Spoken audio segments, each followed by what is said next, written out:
All brothers remove their head coverings. All sisters pray with their heads covered. We face the east towards Jerusalem. Abba Father, Yahweh, Elohim, the Allah of Abraham, Yishak, and Yaakov. Covenant Father, Elohim of Yasharal, we thank you, Yahweh. We thank you for your mercy. We thank you for your patience, Yahweh.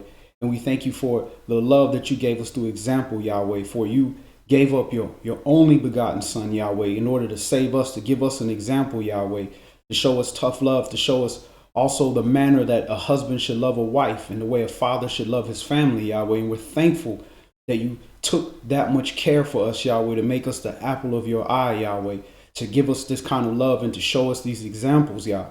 So we ask, Yahweh, that you be merciful continuously to us, Yahweh. Show us our wrongs, Yahweh. Continue chastening us, not in your sore displeasure, but in your tender love, Yahweh, so that your children can find their way home and head away from the wrong direction and back onto this narrow path, Yah. We also ask that you also, when we invite you to chip away at our hearts, Yahweh, that stony heart, Yah, so we can expose the flesh so that you can write your law, statutes, and judgments on the fleshly tables of our heart, Yah, so that we can truly learn how to love one another, Yahweh, and to love you, for that is the greatest commandment, Yahweh, is to love you with all our hearts, mind, and strength, Yah. So, Yah, we ask that you increase our capacity to absorb this word, Yahweh, not for knowledge's sake, but for righteousness' sake, Yahweh, so that we can use it to guide us and guide others, Yahweh, back towards your light and away from this darkness and this death, Yah. For we know you do not take pleasure in the death of any individual, Yahweh, but you do love righteous judgment. So we ask that you place that in our hearts, Yahweh, so that we can be merciful and walk in the correct way. Yah, all these things we humbly come before you, and we make praise and we give thanks through your holy, humble, anointed Son, Yahshua HaMashiach. Amen.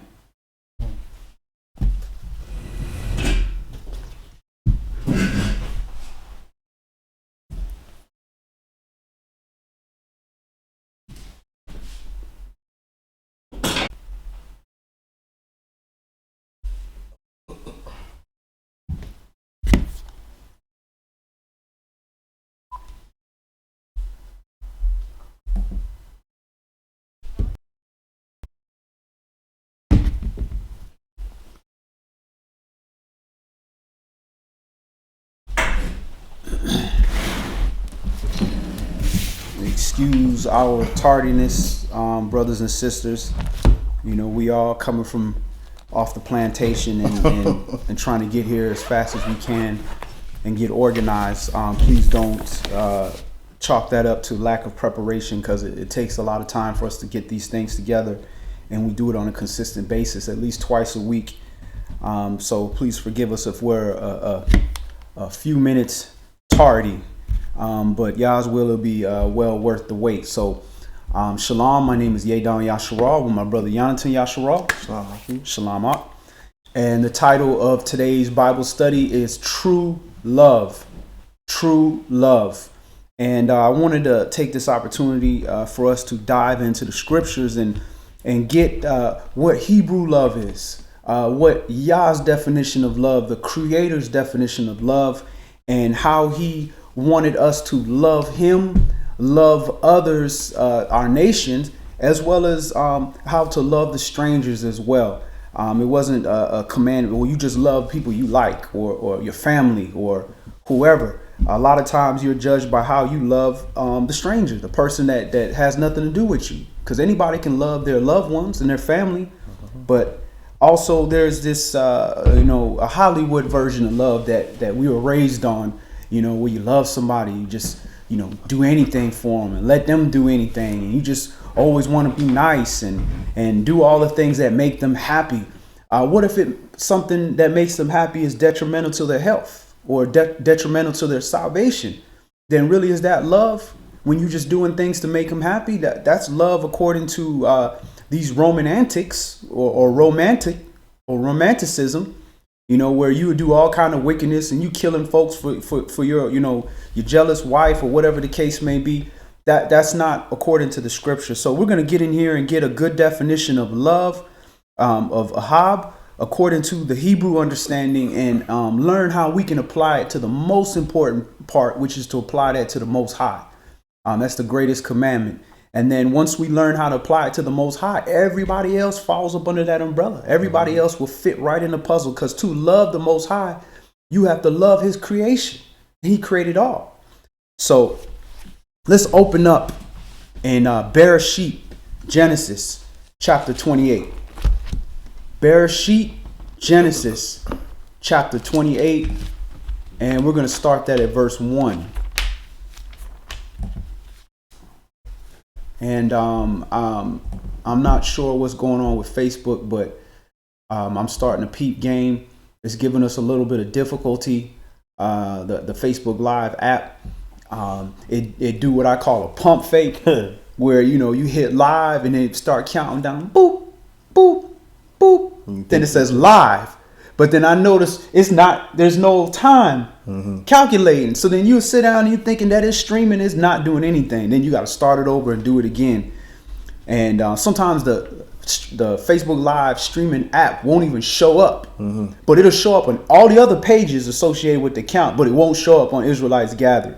Wow. So, I think it's a little bit of discouragement, but, we're going to keep going until we get it. And sometimes it's a little bit more difficult than others. So, bear with us. Again, if you on T-Mobile and they hitting you with that 1 cent charge, which they never used to do, download the app. If you got a computer, you got internet, download freeconferencecall.com app right off the website, free. Or go to Android. If you got an Android phone, download the FCC Free Conference Call app. Or if you got iPhone, they got it for iPhone. So there's no reason why you shouldn't be able to get on free, because freely it was given to us and freely we give it back. We don't charge anybody. We don't collect tithes. We don't do any of those things. The Most High provides for us and we provide for everybody else. So Bereshit, Genesis chapter 28, and we're going to start that at verse 1. And Isaac, Yitzchak, called Jacob and blessed him and charged him and said unto him, You shall not take a wife of the daughters of Canaan. Arise, go to Padanaram, to the house of Bethuel, your mother's father, and take you a wife from there of the daughters of Laban, your mother's brother. Right. And Almighty bless you, and make you fruitful, and multiply you, that you may be a multitude of people. All right. So his father told Jacob who you need to go wife. Don't deal with these women of the land, these worldly women. Go wife you somebody that's from your family. Now he's talking about carnal family here, but he's saying there's a certain spirit about the women from where you come from, a certain culture. You need that for you to be the best servant that you're going to be. Now, where did Yitzchak get that? If you go in some of the Sefer writings, it tell you where Yitzchak got it. Yitzchak got that from Abraham. Abraham told him. Abraham was involved in this. So there's a bloodline that's being set up. But ultimately, Yitzchak is telling Jacob who he recommends that he should wife. Jacob should wife. Now, them same instructions was given to Esau. Esau said, "Nah, man, I'm gonna do what I want to do. I'm gonna look after the lust of my eyes, because I guarantee the women in Canaan was if they was anything like, if they were confused for Israelites, then them women had to be beautiful too." Go ahead. Verse 4. And give you the blessing of Abraham to you and to your seed with you, that you may inherit the land wherein you are a stranger, which Elohim gave unto Abraham. And Yitzchak sent away Jacob, and he went to Padanaram unto Laban, the son of Bethuel, the Syrian, the brother of Rebekah, Jacob's and Esau's mother. And when Esau saw that Yitzchak had blessed Jacob, he sent him away to Padanaram, to take him a wife from there, and that as he blessed him, he gave him a charge, saying, You shall not take a wife of the daughters of Canaan. That Jacob obeyed his father and his mother, and was gone to Padanaram. And Esau, seeing that the daughters of Canaan pleased not Yitzchak his father, then went Esau unto Ishmael, and took unto the wives which he had Mahalath, the daughter of Ishmael, Abraham's son, the sister of Nebaioth, to be his wife. So Esau took Ishmael to be his wife. Ishmael, that's a Shemite. Ishmael was the first carnal son of Abraham. So Ishmael would have looked like Abraham. So if you got Esau mixing with Ishmael, how you get from there to blonde hair, blue eye? I don't know. But either way, Esau saw that this displeased his father, that he would wife women of the land that have no culture relevance to Israelite culture. So this is what that spirit of Esau does things that displeases the father. So when you are walking this land, I don't care what bloodline you are, if you walk in this land doing things that purposely, displeases the Most High, which is our Father, then you are walking with the spirit of Esau. I don't care what color you are, whether you blonde hair, blue eye, or whether you look just like us, or whether you look just like the people of Canaan. Go ahead. Verse 10, and Jacob went out from Beersheba and went toward Haran. And he lighted upon a certain place and tarried there all night, because the sun was set. And he took of the stones of that place and put them for his pillows and lay down in that place to sleep.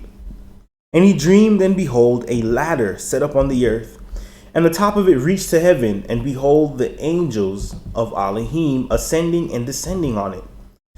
And behold, Yahweh stood above it and said, I am Yahweh Elohim of Abraham your father, and the Elohim of Yitzchak. The land whereon you lie, to you will I give it, and to your seed. And your seed shall be as the dust of the earth, and you shall spread abroad to the west and to the east and to the north and to the south. And in you and your seed shall all the families of the earth be blessed. And behold, I am with you, and will keep you in all places where you go, and will bring you again into this land, for I will not leave you until I have done that which I have spoken to you of. And Jacob awaked out of his sleep, and he said, surely Yahweh is in this place, and I knew it not. And he was afraid and said, how dreadful is this place? This is none other but the house of Elohim. All right, so they used dreadful, but it was more of this was an amazing place. This is something different. This is not some ordinary place. But look what Yahweh is telling him. And behold, I am with you and will keep you in all places where you go, and will bring you again unto this land. For I will not leave you until I have done that which I spoken to you of. So this is what a husband will do. This is what a father will do. This is what somebody that loves somebody, they're going to keep their word. They're going to say, listen, these are the things that I'm going to do for you. I'm going to take care of you. I'm going to be with you. Wherever you go, I'm going to go. And I'm going to make sure that it's well for you. So these are the things that Yahweh is showing us example of how a father loves a child or a husband loves a wife. But there's stipulations with that. Go ahead. This is... Go ahead, I just want to bring up that I don't know why they interpret the word awesome for dreadful, but that's what the word means that they put right there in the scripture.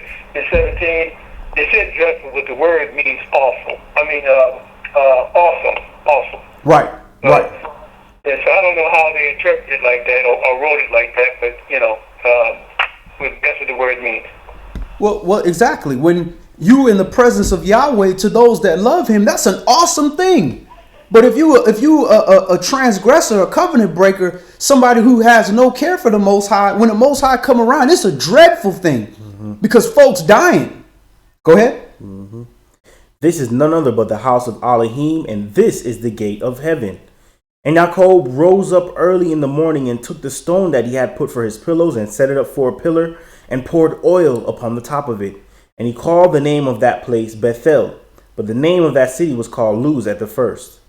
And Jacob vowed a vow, saying, if Elohim will be with me, and will keep me in this way that I go, and will give me bread to eat and raiment to put on, so that I come again to my father's house in peace, then shall Yahweh be my Elohim.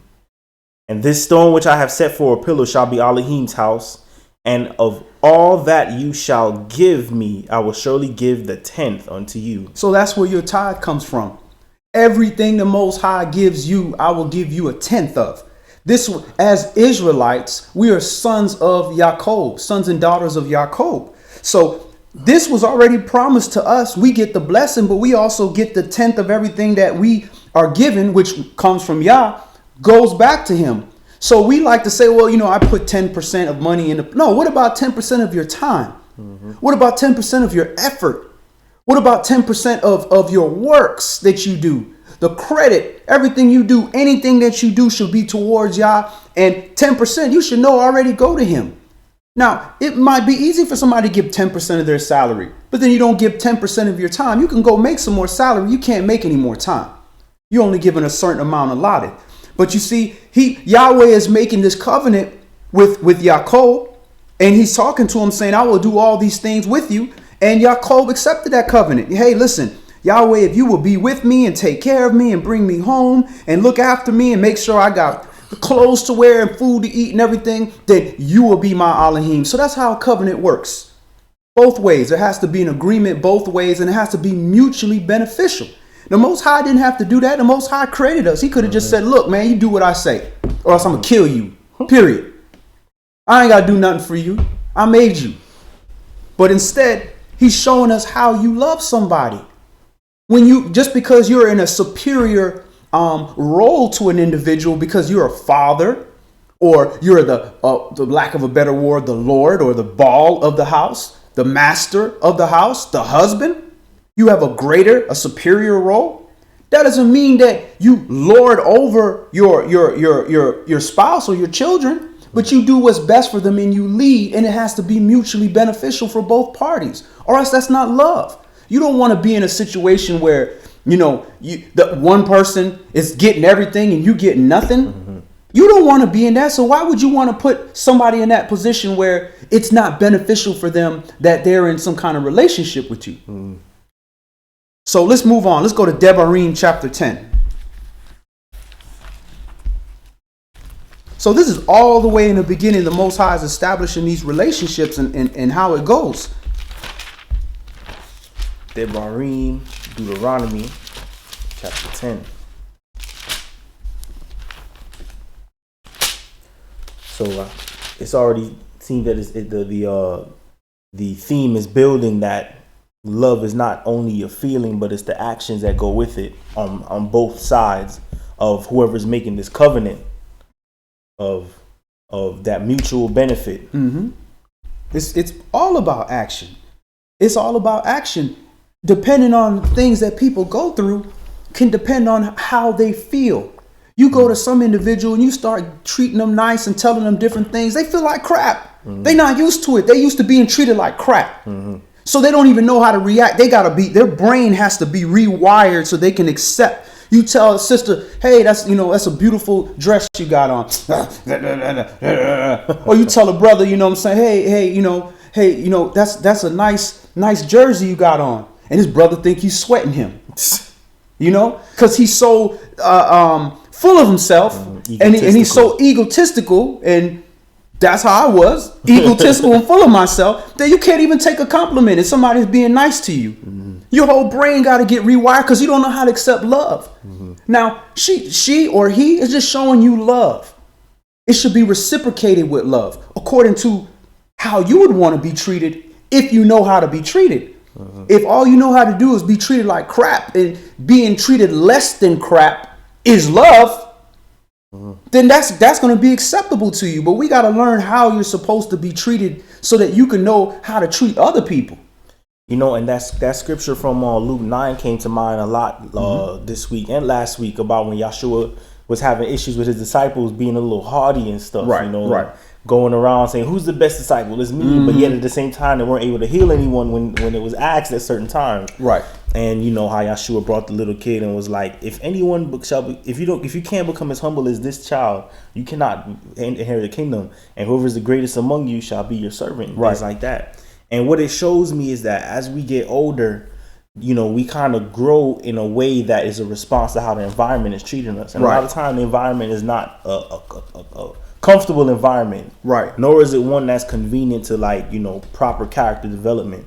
So a lot of times we end up being counterproductive toward our own selves and complicating our own hearts. And when we get back into these scriptures, it's like we have to deconstruct all those bad learning that we had, all those bad habits and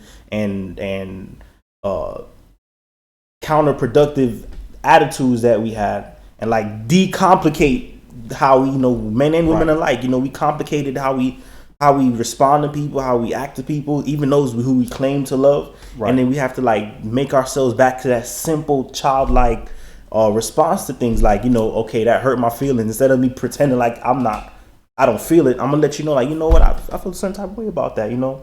Probably, and then the way you deal with this should be in that same humble manner too, so that, you know, we can become those humble children, you know, that can show love easily, receive love easily, correct one another easily, be corrected easily, and then start getting all those stumbling blocks out of our personas. Right. You know, a child got pure love.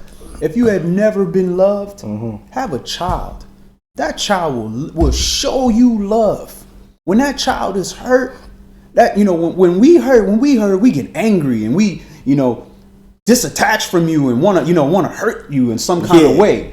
When child get hurt, a child come to you and cry and hug you, and literally come to you when they hurt. Until that child get hurt too much, then that child start disattaching from you. Start getting unnatural now. So this is what happened to us. We started disattaching from the world because we got so tired of being hurt by the world, to the point where we got to, well, if we can't beat them, join them. Well, I'm going to hurt them before they hurt me, you know, or I don't like the way you did me, so I'm going to do you a certain type of way. That's not in our nature. This is something that we had to learn. That's a spirit that we had to pick up. But like you said, we got to get back in this word, start dealing with this pure love, this true love, and start chipping away and making it a mental thing where, okay, I understand that I feel this way, but this is how I should feel.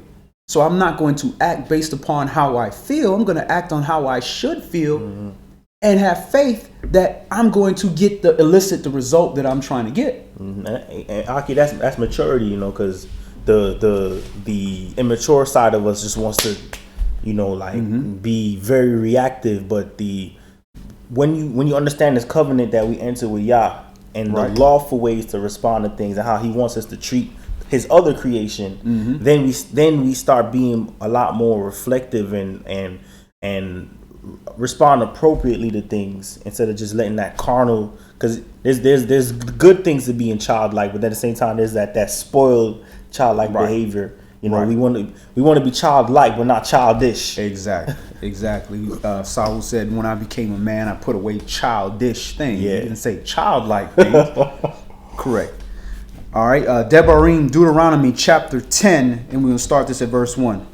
At that time Yahweh said unto me, Hew you 2 tables of stone like unto the first, and come up unto me into the mount, and make you an ark of wood, and I will write on the tablets the words that were in the first tables, which you broke, and you shall put them in the ark. So again, show you how brothers with their tempers, he went up in the mount, got all this stuff, got the history, all that Jubilee thing, everything, came down and was like, I'm ready to show love to my people. Because that's what it was. He walking with a handful of love. Yeah. Man, look how much the Most High love. He showed us life. Look, come down there, they got a golden calf. He just threw them tablets down. So y'all could have been like, that's it. And Moshe, you threw them tablets. You gone too, all of y'all. Done deal. But instead, now he said, all right, listen, try it again. Here's some new ones. Go ahead. Verse 3. And I made an ark of shittim wood, and hewed 2 tables of stone like unto the first, and went up into the mount, having the 2 tables in my hand. And he wrote on the tables according to the first writing, the 10 commandments, which Yahweh spoke unto you in the mount out of the midst of the fire in the day of the assembly, and Yahweh gave them unto me. And I turned myself and came down from the mount, and put the tables in the ark which I had made, and there they be as Yahweh commanded me. And the children of Yasharal took their journey from Beroth of the children of Yakan to Masra. There Aaron died, and there he was buried, and Eleazar his son ministered in the priest's office in his stead. From there they journeyed unto Gudgada, and from Gudgada to Yatbath, a land of rivers and of waters. At that time, Yahweh separated the tribe of Levi to bear the ark of the covenant of Yahweh, to stand before Yahweh, to minister unto him, and to bless his name unto this day. Wherefore Levi has no part nor inheritance with his brethren, Yahweh. And to bless in his name.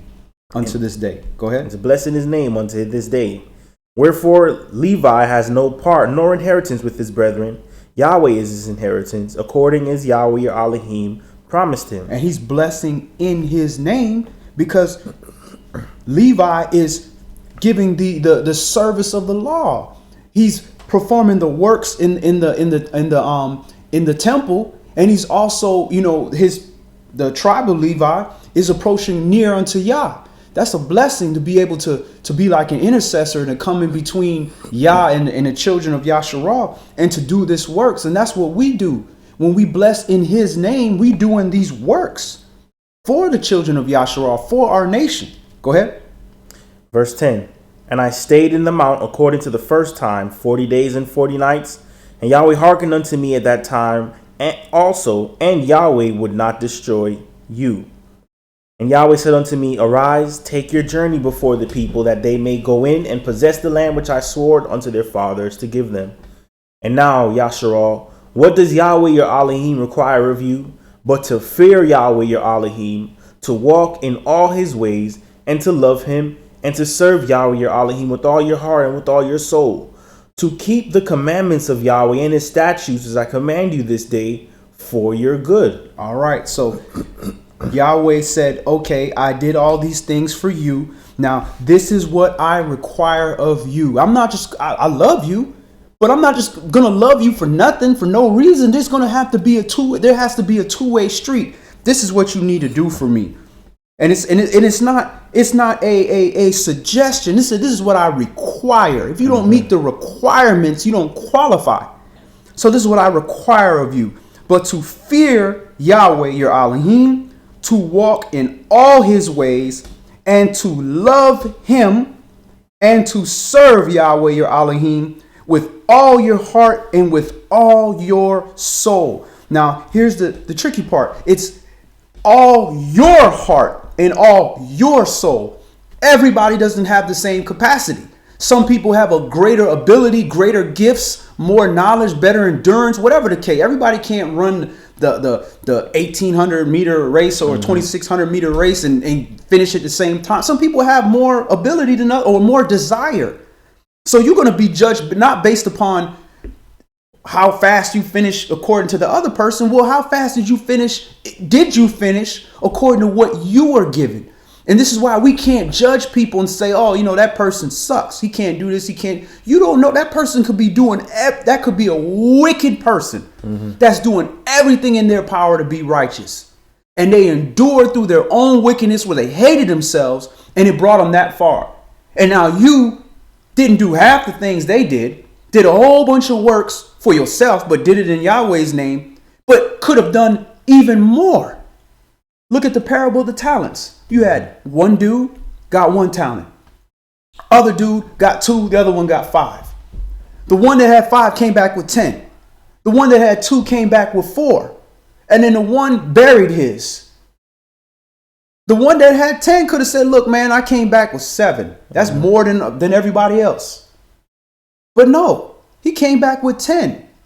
The one with 1 buried his. So you got a little bit. So you're just going to bury it? No, use what you have to your full capability, and so we can give more. And he said, all right, take the one that had 1, give it to the guy that had 5, that made 10. Too much is given, much is expected. 2 that has will get more, and who don't have, he'll lose what he has. If you don't utilize what you have. So these are the requirements. And then he furthers that so it's no vagueness. Yahweh is not a vague Elohim. He lets you know exactly how you love him. Keep his commandments and statutes that he commands you this day for your good. So now we have this definition of the word love. Let's look at love. Go ahead and look that up. It's H157. H157, that's ahab. Right. A privative root to have affection for. H157. Let me go ahead and pull that up.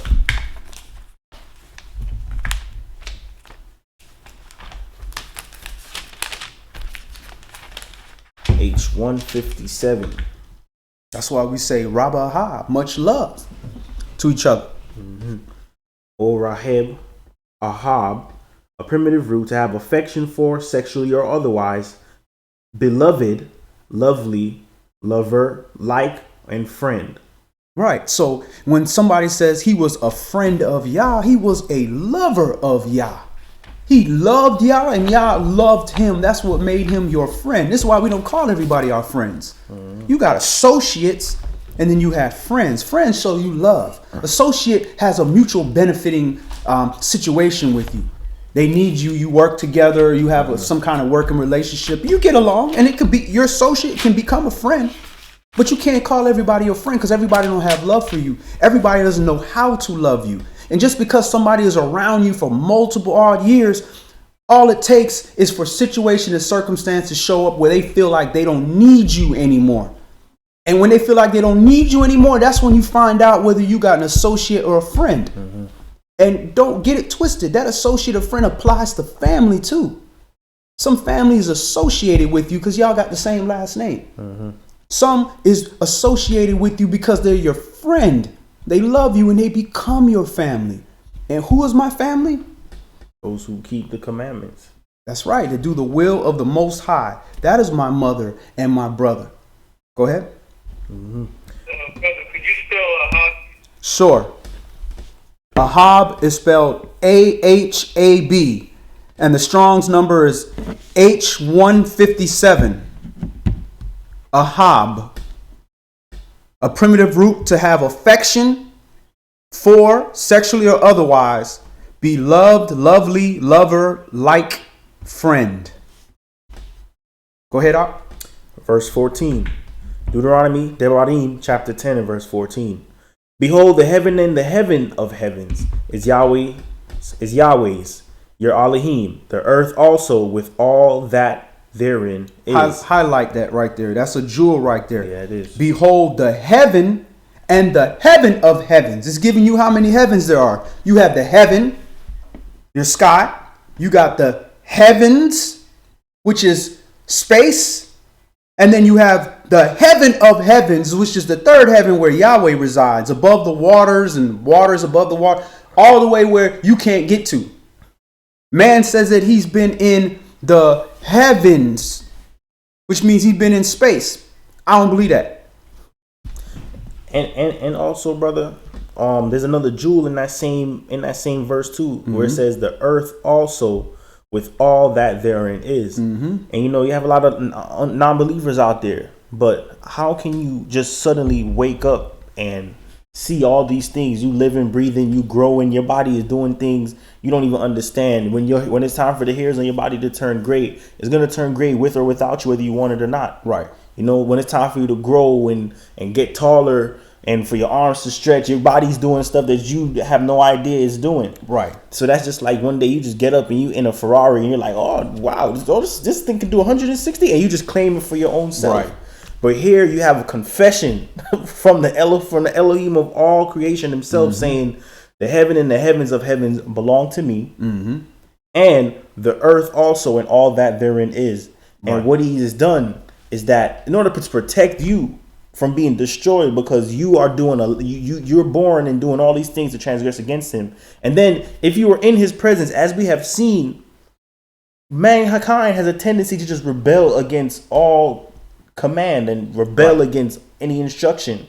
The Yah says, all right, look, I gave you intellect. You understand how to use your body. You understand? You understand that, you know, when you see stuff done, if you see a house, somebody put it together. Right. So now you see a whole earth and the sky and laws and clouds and karma, and you realize that something's going on here. So can you discern that there is a creator of all that as well? He's letting you use your own intellect to say, you know what? If I want anything good in this life, I need to give thanks to the person that gave it to me, the ability for me to acquire wealth, acquire food, build a family. None of us created that law. Right. None of us created anything of that extent. And we have the confession from Yah of how it's being done. And he gives us the laws and signs and things that we're going to see in this life. Whether we decide that we're going to obey or we decide that we're not going to obey. And it's going to be from the inclination of our own heart. It won't necessarily just be, oh, he told me to do that. It'll be, did you agree to this covenant that he brought you forth for? Right. I mean, just from the simplest standpoint, everything in this universe follows his laws, his order, everything. Even chaos follows his law and his orders. Yep. And when something goes out of order, what happens? Shut down. It just causes destruction. Something don't right. It don't work right. Dysfunction. It's dysfunctional. So when we don't follow his order, what makes us think that something good is going to come out of that? When you don't have any example of something that follows its order all the time, that is disrupted out of his order, that's good, that makes a good thing. Go ahead. Verse 15. Only Yahweh had delight in your fathers to love them, and he chose their seed after them, even you above all people, as it is this day. All right, he said that. We didn't say that. He said he chose our seed and our people above all people. That doesn't make us, racist or have a superiority complex. He chose that. All that means is we need to walk like he chose that. Mm-hmm. Go ahead. Mm-hmm. Go ahead, Elder. I'm glad you brought it up because people have a hard time seems like to believe that Yahweh has chosen them when he states it several times in his holy scriptures about, even in Amos, you're the only family that he ever chose, and so basically because we are so stiff-necked, he said, I'm going to, deal with you because of your iniquities, and he tells us all the time, how he expresses his love to us, I want to protect us, want to bless us, want to show us the right path to follow, tell us don't do this, don't do that, like a good father would, we also hard-headed. We don't want to listen to Father because we think we know better for ourselves, and yet you said something earlier about, reading about verse 14 about the heaven of heavens, and they say man has reached, into the heavens and stepped on the moon, right? So they show a picture of a footprint on the moon, and the footprint has serrated markings on the bottom of the shoe. But when they show the so-called shoe of the guy who said he stepped on the moon, the pad on the bottom is round. It could not have made the imprint that they say was on the moon. So what they do, lose the boots, or they just plain lying? So they wanted people to believe that man has accomplished that task when he has never accomplished that task. But she wants people to believe what strength that he has so he can blind them into believing all sorts of things. But yet Yahweh is telling you the truth and how the world works. And he shows you evidence of how the world works. But yet man has a hard time believing that.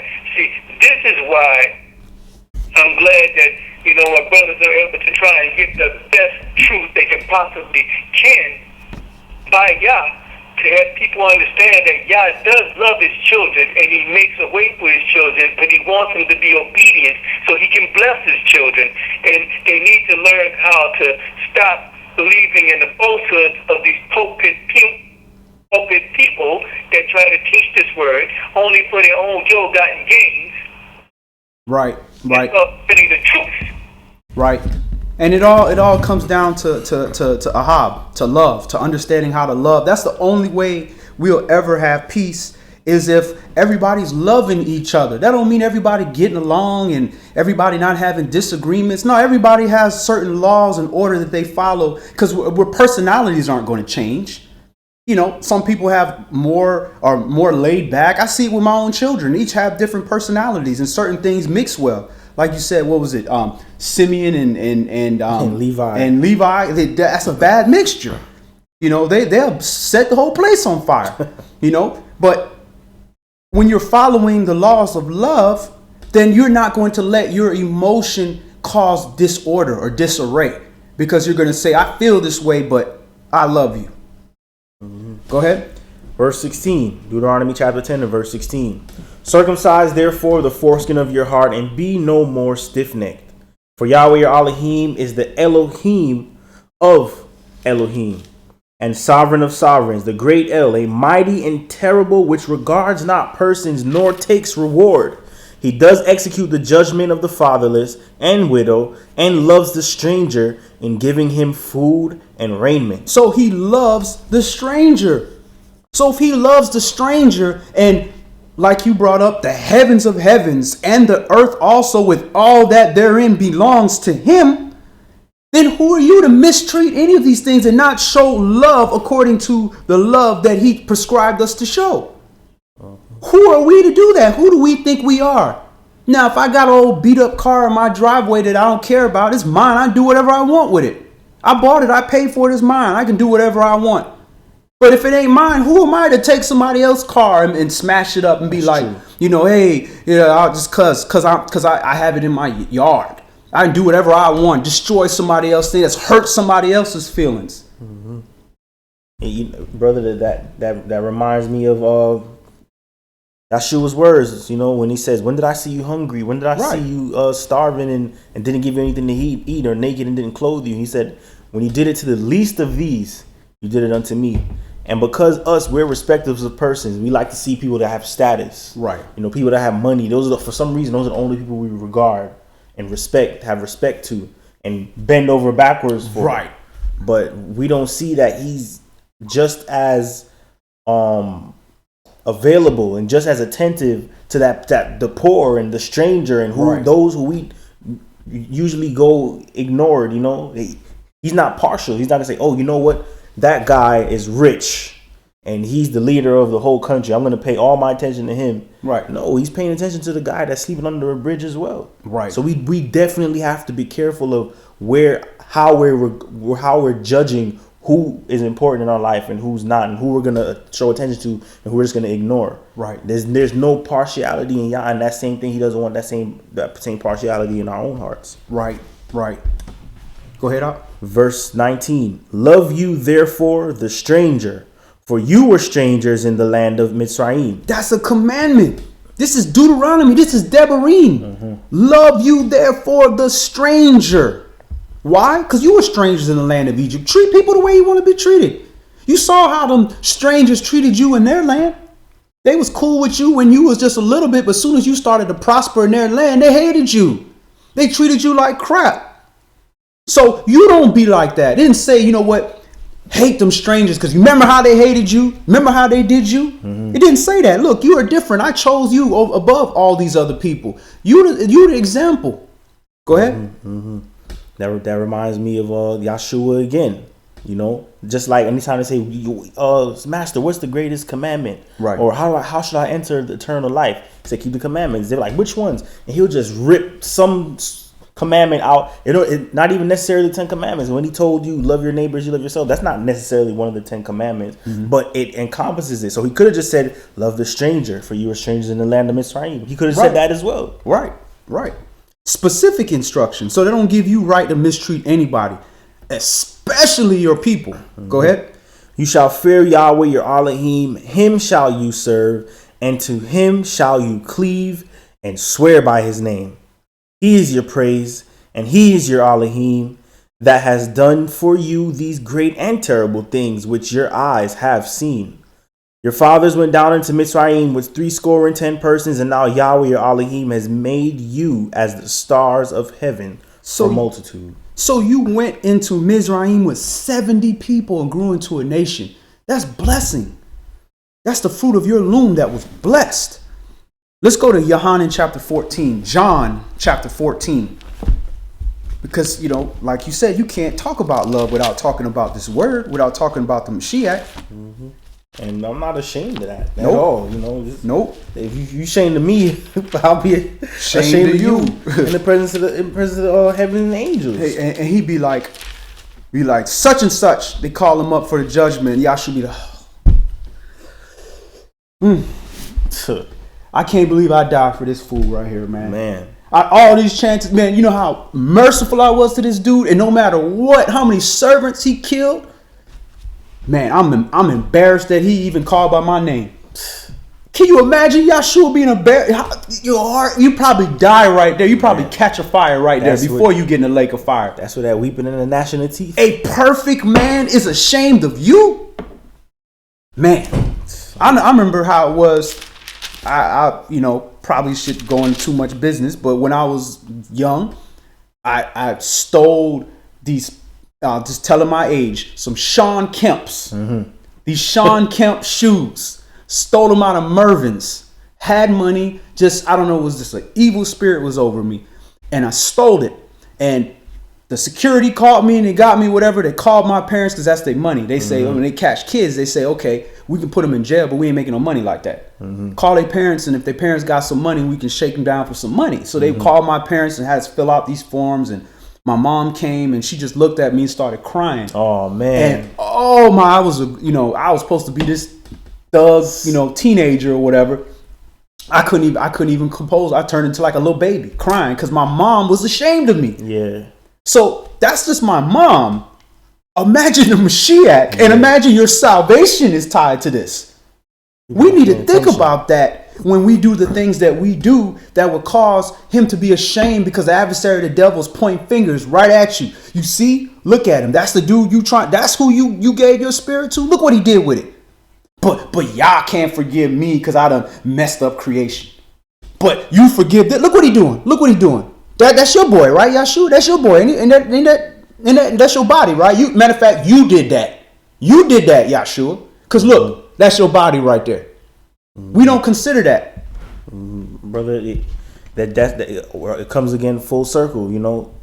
Part of these commandments was also, teach it to your sons, teach it to your sons' sons, and then we just lost track and we just raise our children in a way where we just it's kind of almost lazy sometimes, where it's not the way that the scripture said to do. Like, tell them day and night, this, anywhere you are, let them know that this is their purpose. And we've fallen off so far from that now, it's like we just after so much carnal behavior, after so much bowing down to the flesh, after so much bowing down to Satan, in short, we all of a sudden come to this awareness as to, why am I doing all this wickedness for? Right. Why am I doing all this wrong? And we forget that we're in a moral battle. We forget that we need to start actually being active in doing the right things, and knowing that we're actually caught in a galactic struggle, a galactic battle for the possession of our souls and eternity. Right. The adversary wants to steal it. The kingdom already belong to you. It's in your name. It's got your last name. It's your inheritance. All you got to do is inherit. Go ahead. Fix your conduct. YahNatan, John 14. Let not your heart be troubled. You believe in Yahweh, believe also in me.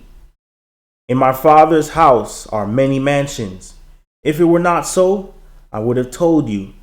I go to prepare a place for you. This is good news right here. And if I go and prepare a place for you, I will come again and receive you unto myself, that where I am, there you may be also.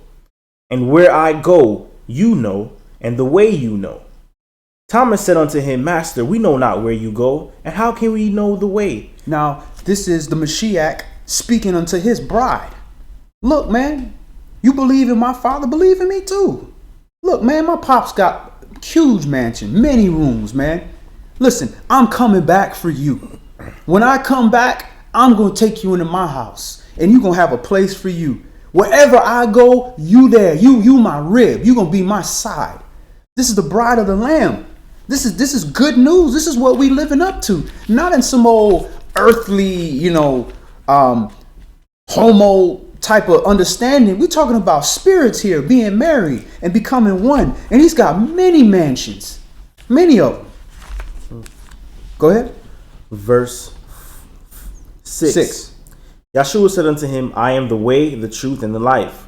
No man comes unto the Father but by me. Now, carnal man says, oh, you got to know Jesus. That's how you get into the Father. No, you got to know this word. He is the word in flesh. That's just a Shem, Yahshua. And Jesus is not even accurate. But Yahshua HaMashiach, that is the Shem of that was the fleshly vessel that contains this word. So that we could have an example how a man that has light passions like us can walk perfect. So when he's saying there's no other way to come in but by him, that means there's no other way to get in there but by this word. Whether you do it now or whether you do it later, you're going to bow that knee, and this is the only way you can get in. But his people, Israel, it's a harder cut because this word and Yahshua was given to us before it was given unto the whole world in intimacy.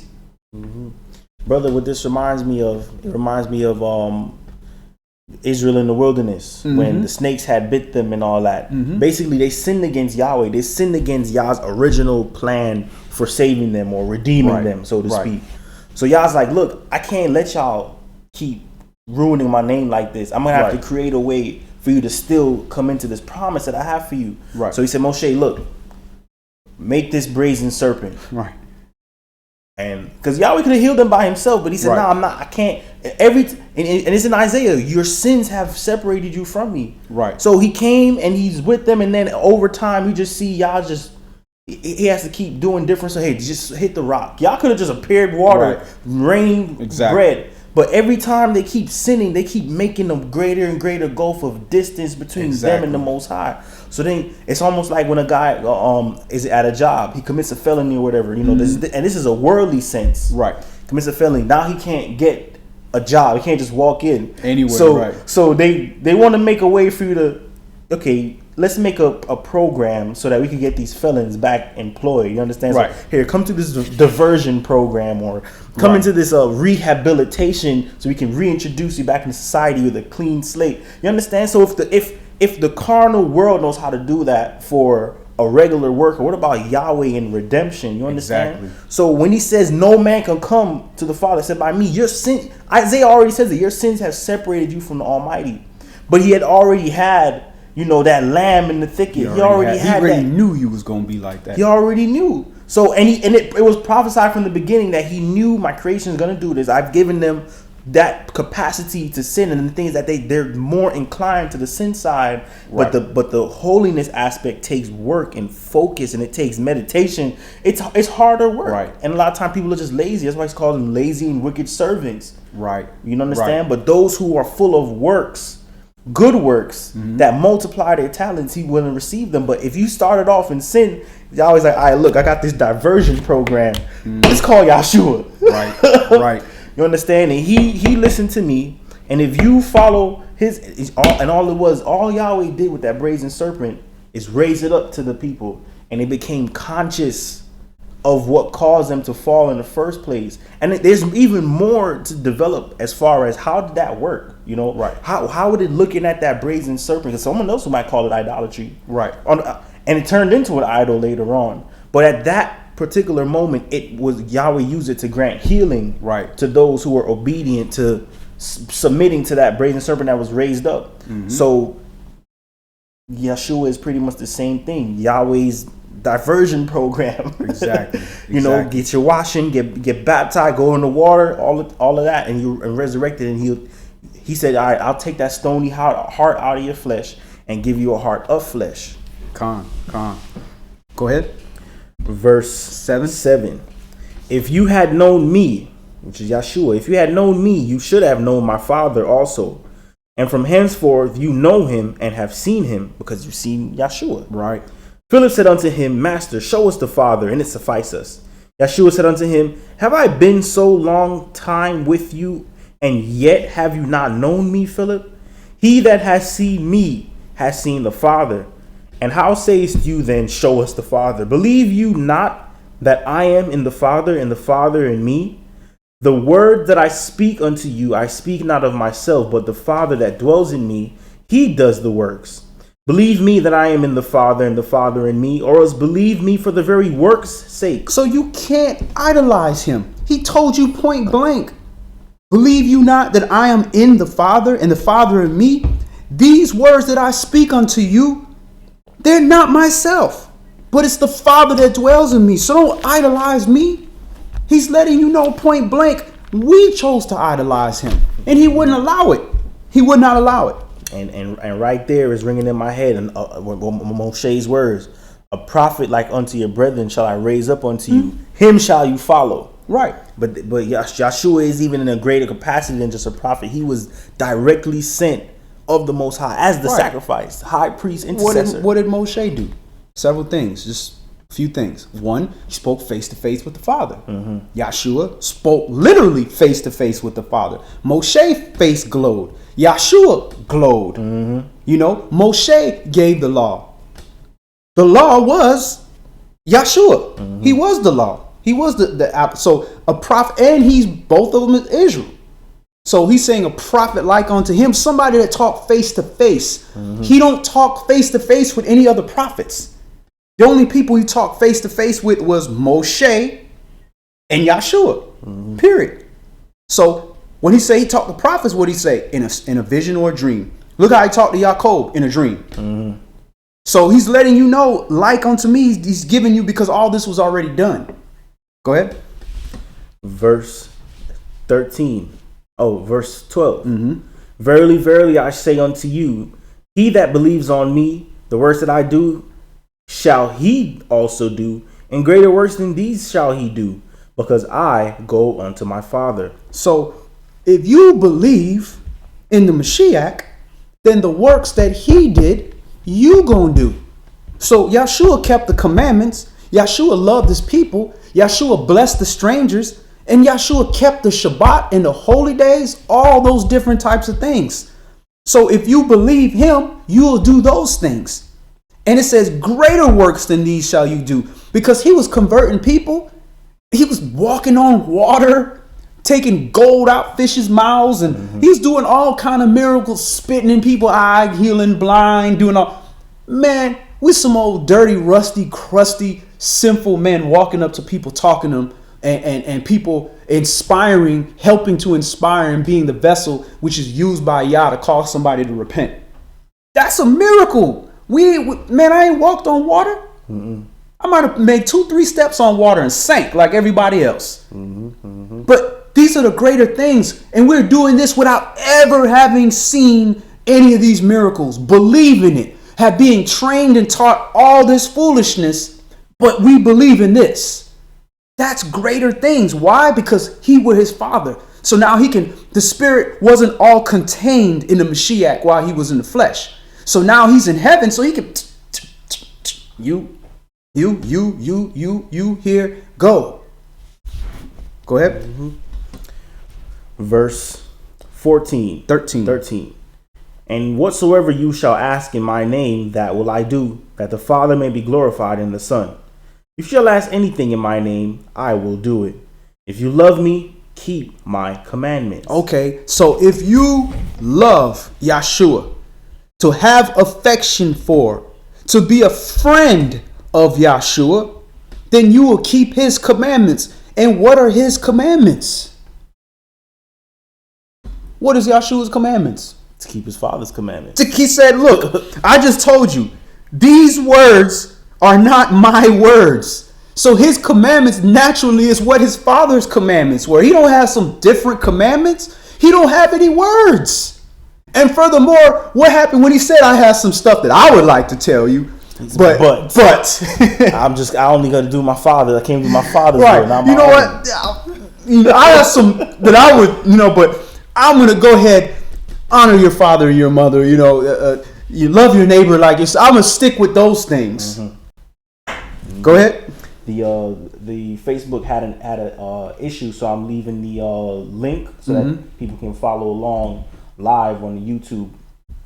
Okay, Facebook tripping again. Yeah. Go ahead. Verse 15. If you love me, keep my commandments, and I will pray the Father, and he shall give you another comforter, that he may abide with you forever, even the Spirit of truth, whom the world cannot receive, because it sees him not, neither knows him. But you know him, for he dwells with you, and shall be in you.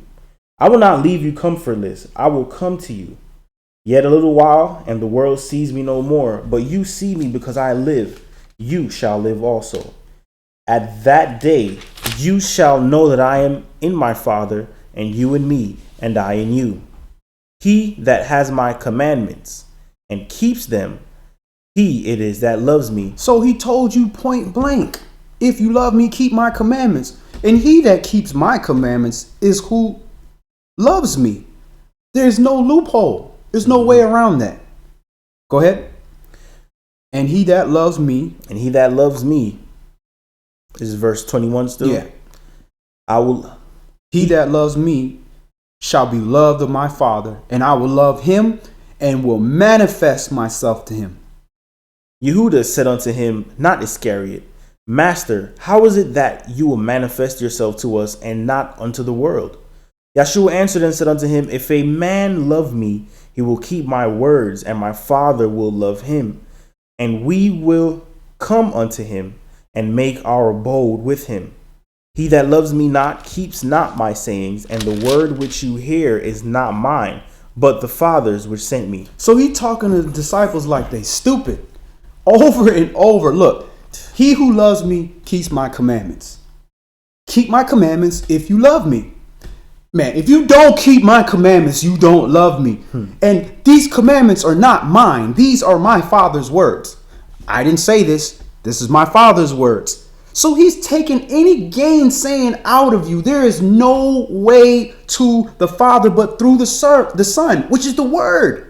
There is absolutely no way. And you can say you don't believe in the Mashiach. If you don't believe in the Mashiach, you can't believe in the Word. Because if you believe in the Word and you going and you reading this Word from the beginning, even if you don't get to the end, you're just dealing with the beginning. The beginning is enough to prove the end. The Sefer writings is enough. Enoch goes over. Enoch starts going over all these things at the beginning of Enoch. So if you were denying the Mashiach, it's really because you're trying to deny some of this Word. And some of this Word, he accentuated a little bit more than others.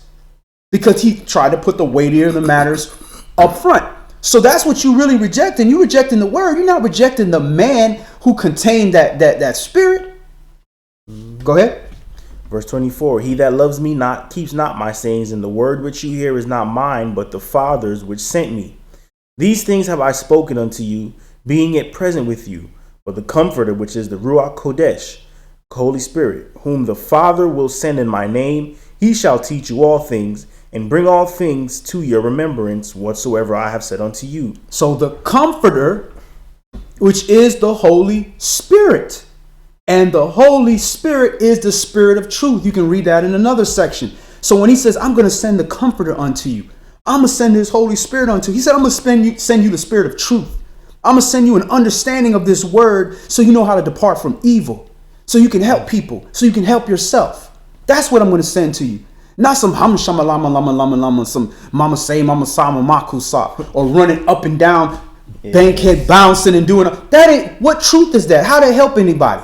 That's another spirit. They have other spirits they talk about that cause people to do that. That's not the Spirit of truth. When you see anybody speak according to the Holy Spirit, they spoke some divine prophecy, or they confirmed a prophecy that was fulfilled or going to be fulfilled for the edifying of the assembly.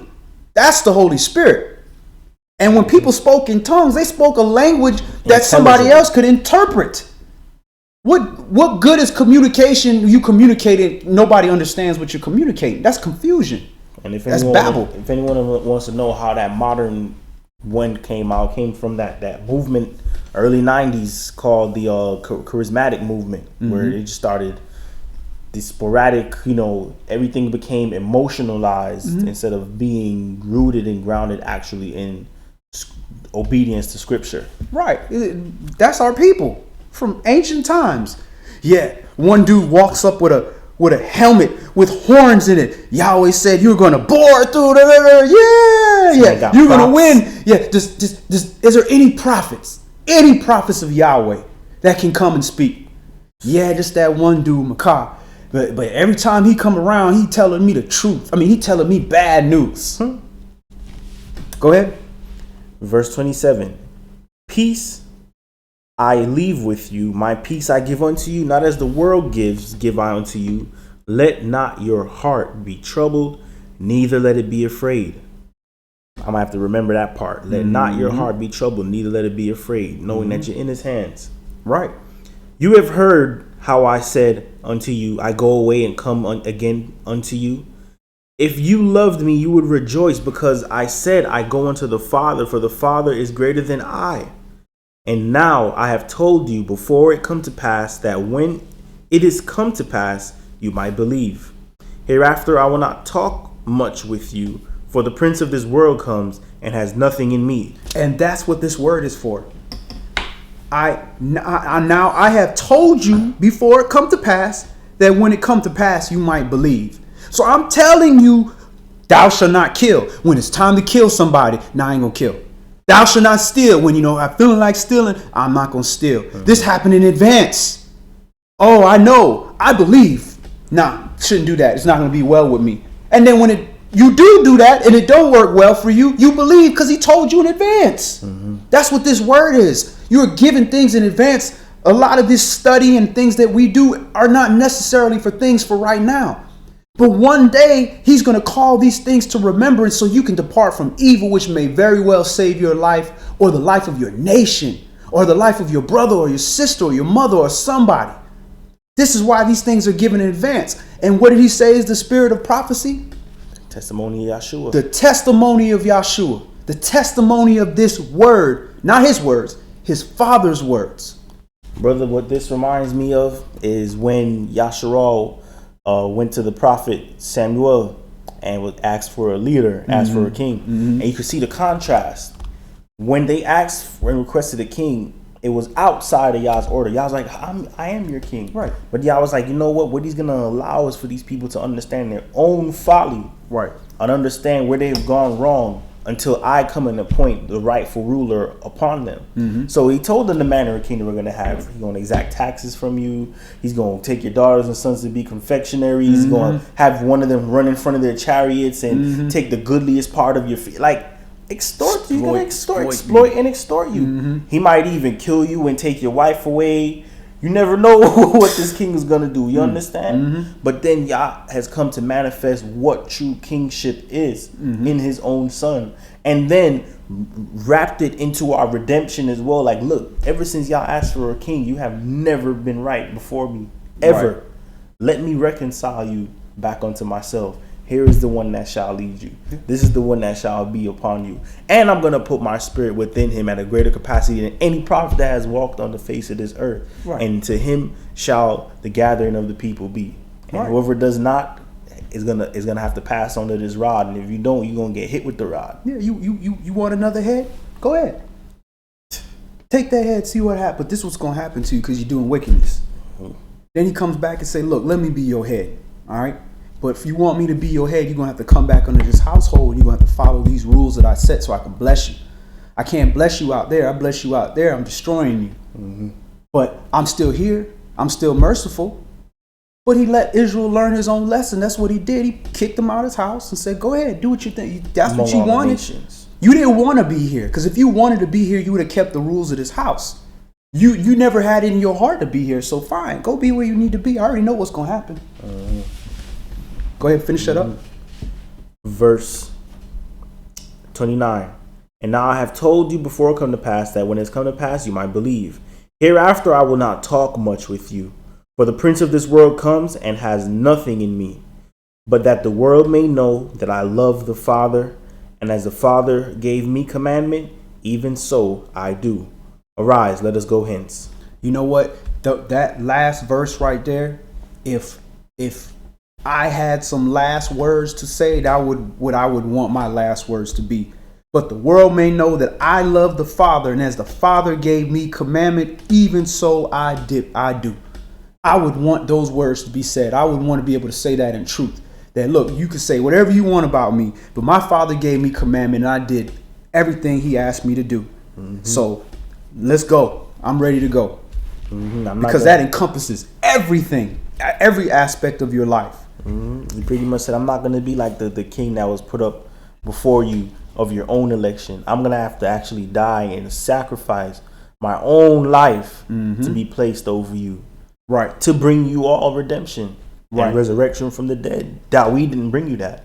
But I sit in Dawid's seat. Exactly. All right, let's go to 1 Corinthians chapter 13.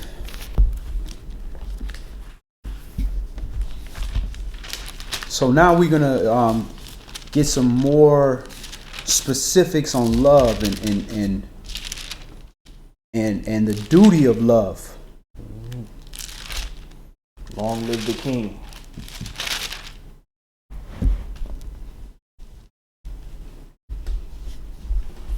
First Corinthians chapter 13 verse 1.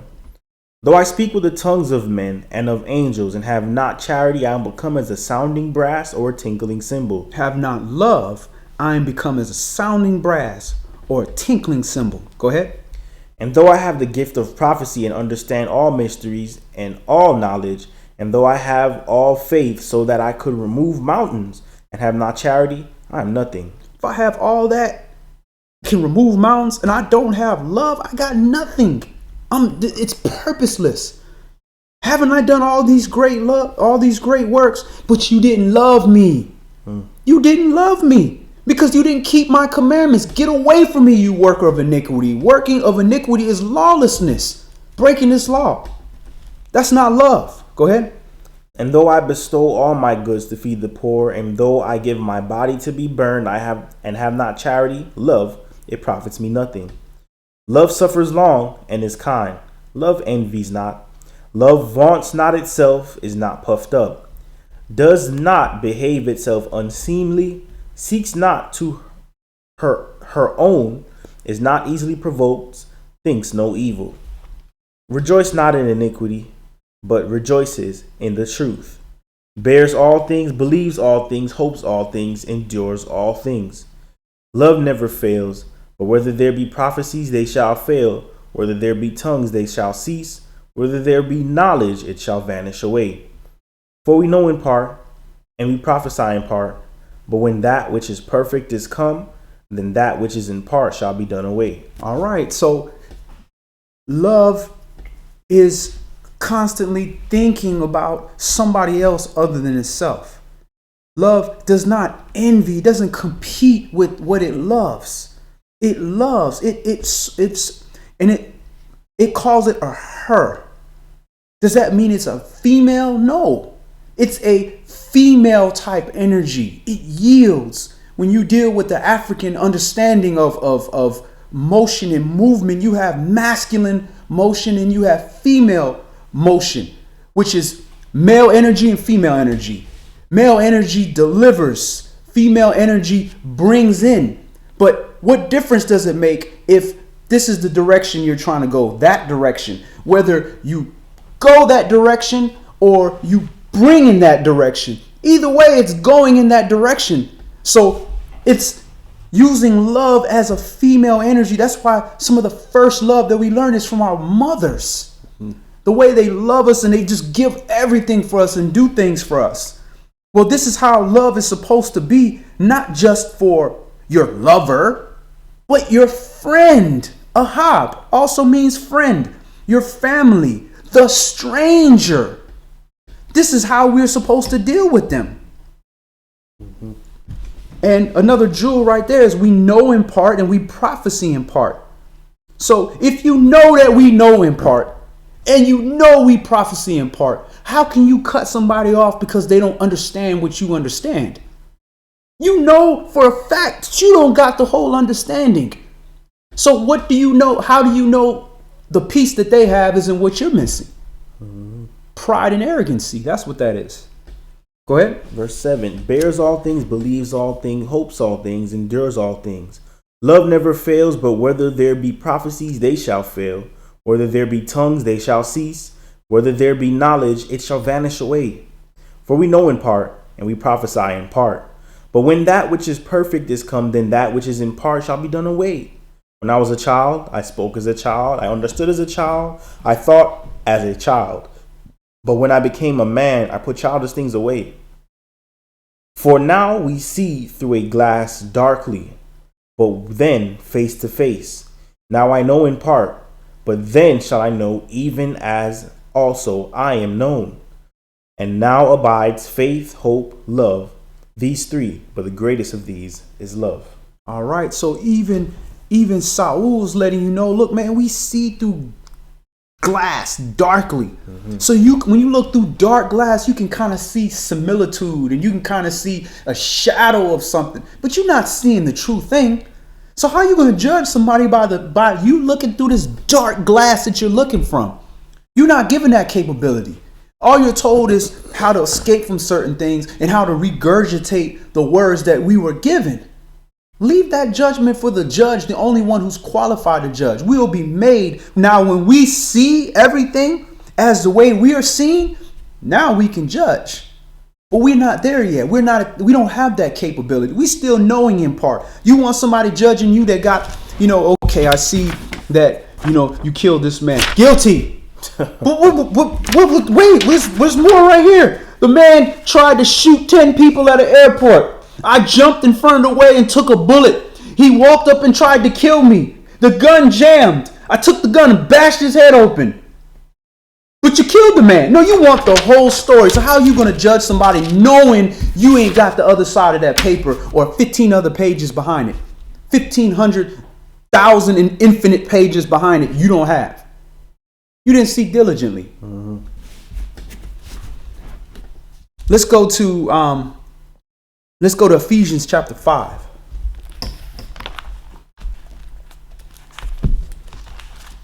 We have the instructions, we have the understanding right in front of us. We have pages and pages and years of people who were in this word, their meditations, inward meditations, instant meditations.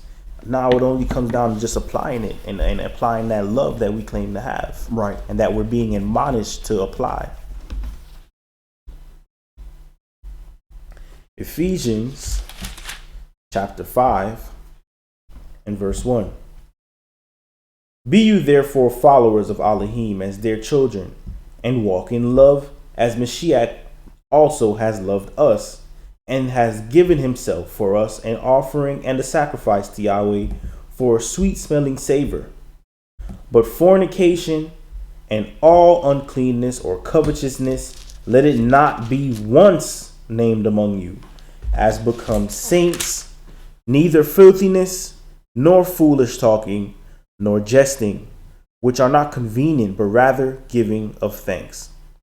For this you know, that no whoremonger, nor unclean person, nor covetous man, who is an idolater, has any inheritance in the kingdom of Mashiach and of Yahweh. Let no man deceive you with vain words, for because of these things come the wrath of Elohim upon the children of disobedience. Be not you therefore partakers with them, for you were sometimes darkness, but now are you light in Yahweh. Walk as children of light. For the fruit of the Spirit is in all goodness and righteousness and truth, proving what is acceptable unto Yahweh, and have no fellowship with the unfruitful works of darkness, but rather reprove them. For it is a shame even to speak of those things which are done of them in secret. So it talks about have no fellowship with the unfruitful works of darkness. So you shouldn't be yoking yourself to these unfruitful type of works. That's just part of it. But rather reprove them. So you can't just say, well, I ain't going to do it, and I'm not going to stand over there. You got to reprove. You got to help somebody out the darkness. Hey, bro, step out of darkness. Look, there's light right here. Go ahead. Verse 10. Proving what is acceptable unto Yahweh. This is verse 12. Verse 13, actually. But all things that are reproved are made manifest by the light. For whatsoever does make manifest is light.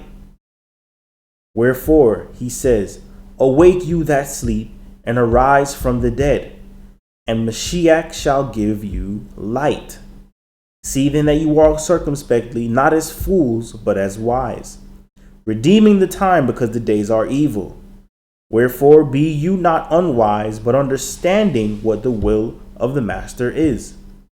And be not drunk with wine wherein is excess, but be filled with the Spirit, speaking to yourselves in psalms and hymns and spiritual songs, singing and making melody in your heart to Yahweh. This is what you're supposed to be filling your spirit with. Speaking to yourself in psalms and hymns and spiritual songs, singing and making melody in your heart to Yahweh.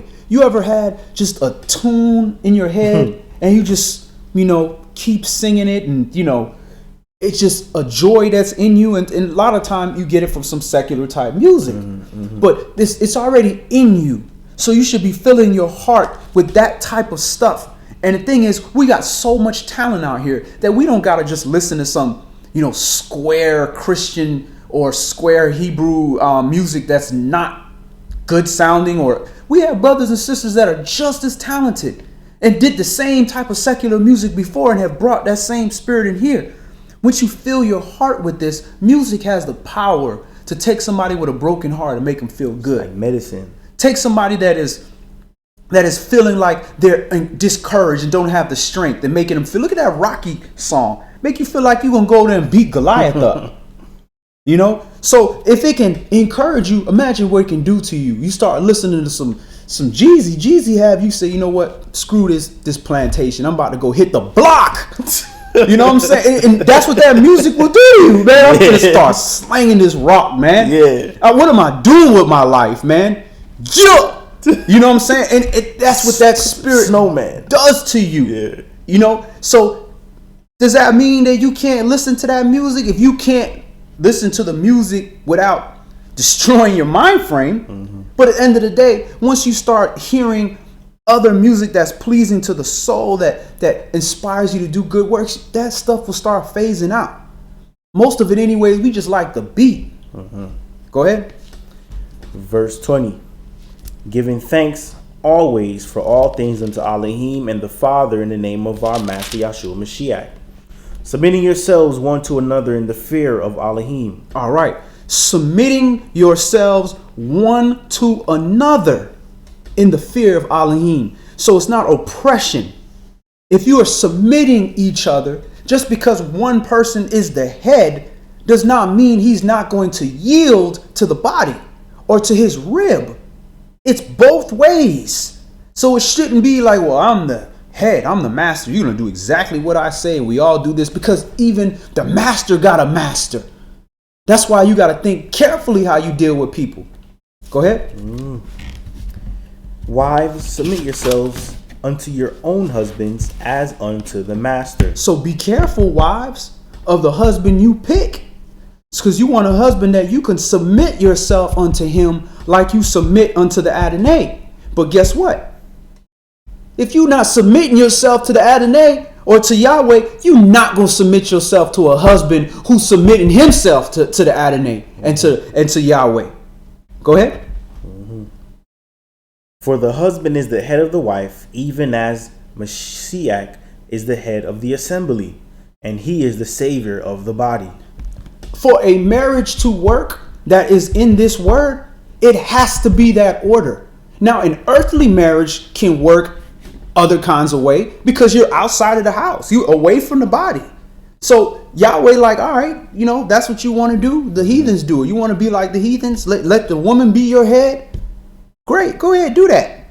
But you're not going to deal in this house. You're not coming in this house. So you submit to one another. But ultimately, Yahweh coming to deal with that husband. Good, right, wrong, or different, whatever the case may be, he going to come deal with that husband. And if a wife cares about her husband, then she should think about how she deals with that husband. Because at the end of the day, that husband got to reconcile to Yahweh and be like, Yahweh, I know this is what happened. He talking to that husband. So it's both ways. It's a care not only for the husband, for the wife, but the wife got to care what happens to that husband when Yahweh come deal with him. Go ahead. Verse 24. Therefore, as the assembly is subject to Mashiach, so let the wives be to their own husbands in everything. Husbands, love your wives, even as Mashiach also loved the assembly and gave himself for it. That right there is every husband's mantra right there. That's in this word. You have to love your wife even as the Mashiach also loved the church and gave himself for it. So you got to be willing to give yourself. Not only just die, the Mashiach died, you died, who's going to take care of your family? No, but in life, you got to be willing to give yourself, give your time, give your money, give your effort, give your protection. Take the abuse. Go back to 1 Corinthians. What was it? 1 Corinthians chapter 13. Long suffering, not counting wrongs, forbearing, being patient, being kind, not self-serving. You got to do all those things because, again, Yahshua gave the example. This new ministry that he's putting forth, the greater among you will be the servant of them all. That's not the Levitical order that the Sanhedrin filed up. They sat at the head of the table and put heavy burdens on everybody else. That's not what this love is about. And he's just talking about dealing with your wife. But this same type of love extends over to dealing with a brother that worked for you, a brother that worked with you, your neighbor, your friend, your family member. Go ahead. Hallelujah. Husbands, love your wives, even as Mashiach also loved the assembly and gave himself for it, that he might sanctify and cleanse it with the washing of water by the word, that he might present it to himself a glorious assembly, not having spot or wrinkle or any such thing, but that it should be holy and without blemish. So ought men to love their wives as their own bodies. He that loves his wife loves himself. So if you love your wife like your own body, I know you know this, but have you ever had your heart hurt so bad that it affected your body, or your body hurt? That ain't a pretty thing. And I could tell just bringing that up can elicit that feeling. And every man who's been through this and every woman that's been through this can just for a second think about that feeling. Why would you do that to your husband? Or why would you do that to your wife? You wouldn't do that to yourself. So we got to think about the actions that we do, especially with husbands taking on multiple wives. If you know that this would devastate your wife, how could you just force her into that situation, or just introduce that situation without preparing her or waiting for y'all's will? Now, if you are forced in that situation for you did something you shouldn't have did, then it is what it is. You got to deal with the consequences. But at the end of the day, when you're thinking beforehand, this should be taken in consideration. Is your wife mature enough to deal with that yet? Are you mature enough to deal with that yet?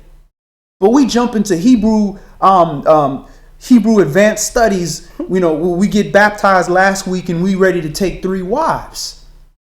That could be, you got to cover all these women. And if you don't deal with your wife, much less wives, properly according to knowledge, your prayers are hindered. If your prayers are hindered, you ain't got nothing You get a curse. but mercy and grace.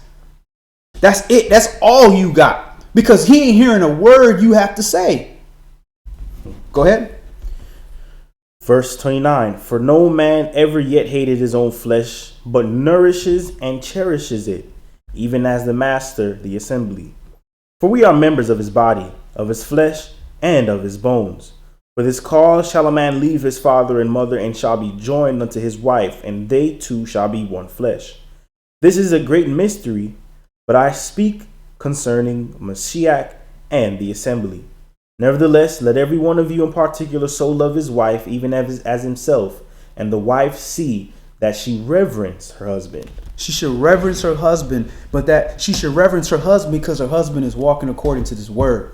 Because Correct. She reverences the Most High, and she reverences the example of how a wife should reverence her husband and submit to her husband, because she should be seeing how her husband is submitting to the Mashiach and submitting to the Most High. And she say, oh, wow, and it's working out great for my husband, so it should work out great for me if I submit to him, because he's leading me according to not his words, not Christ's words, but according to Yah's words. All right, let's go to Matthew chapter 5. Matthew chapter 5. And we're going to read just 11 verses, 38 through 48. See, I said it's on a stumbling stone. Boy, it's been quite the stone. That stone got all these words of righteousness on it. And you could pick, oh, look at this stone. Oh, this is how you get life. But instead we just tripping over it. Too much righteousness. Oh, man, I fell. Let me just lay down on this stone for a little while. Just a little sleeping, a little slumber, a little folding of the hands. Poverty cometh upon you like a man that traveleth. Matthew chapter 5, and we're going to read verses 38 through 48. Matthew chapter 5 and verses 38 through 48, because again, one thing we talked about is loving the strangers, but Yahshua kicked it up a notch even further. He said, man, you even got to love your enemies. Now you truly, because the word love the enemy. The word love the enemy so much it says, look, man, if you just listen to me, then I'll forgive all the wickedness that you're doing. Just let's listen to this righteousness and stop doing it. I love you. I don't want you to die. I don't want you to perish. My Father don't take pleasure in killing people. Matthew chapter 5, verse 38 to 48. You have heard that it has been said, an eye for an eye and a tooth for a tooth. But I say unto you that you resist not evil, but whosoever shall smite you on your right cheek, turn to him the other also. Okay, here's the disclaimer. This is Matthew chapter 5. This is the beginning. He couldn't go out there resisting people when he's trying to become the Passover lamb and preach to people and do miracles and heal people. He had to come with a different, softer approach because he had to prepare the people. Say, look, you about to go around people that don't want to deal with this word and righteousness, but you still got to go amongst them. So it changes a little bit as he's getting ready to leave, saying, look, I ain't going to be with you now. Now you're going to have to fend for yourself a little bit more. So you got to take things in context. You can't be taking the Matthew chapter 5 approach if you're in the Matthew chapter 28 approach, where he's talking about get you a sword. So keep that. The precepts are still intact, but understand he's not telling you to go out there and get beat up. That's not what he's saying. But he's telling you to have patience and to not always try to remedy the situation yourself and judge somebody and say, okay, well, you hit me. Well, let me just go knock you upside the head. Some people you gonna have to hit back, because if they hit you, they might kill you.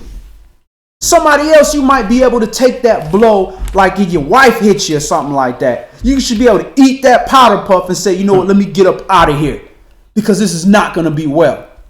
But Debo in the street hit your behind, you better be ready to throw down, because you might not make it home to your family. Keep things in context. Go ahead. Mm-hmm.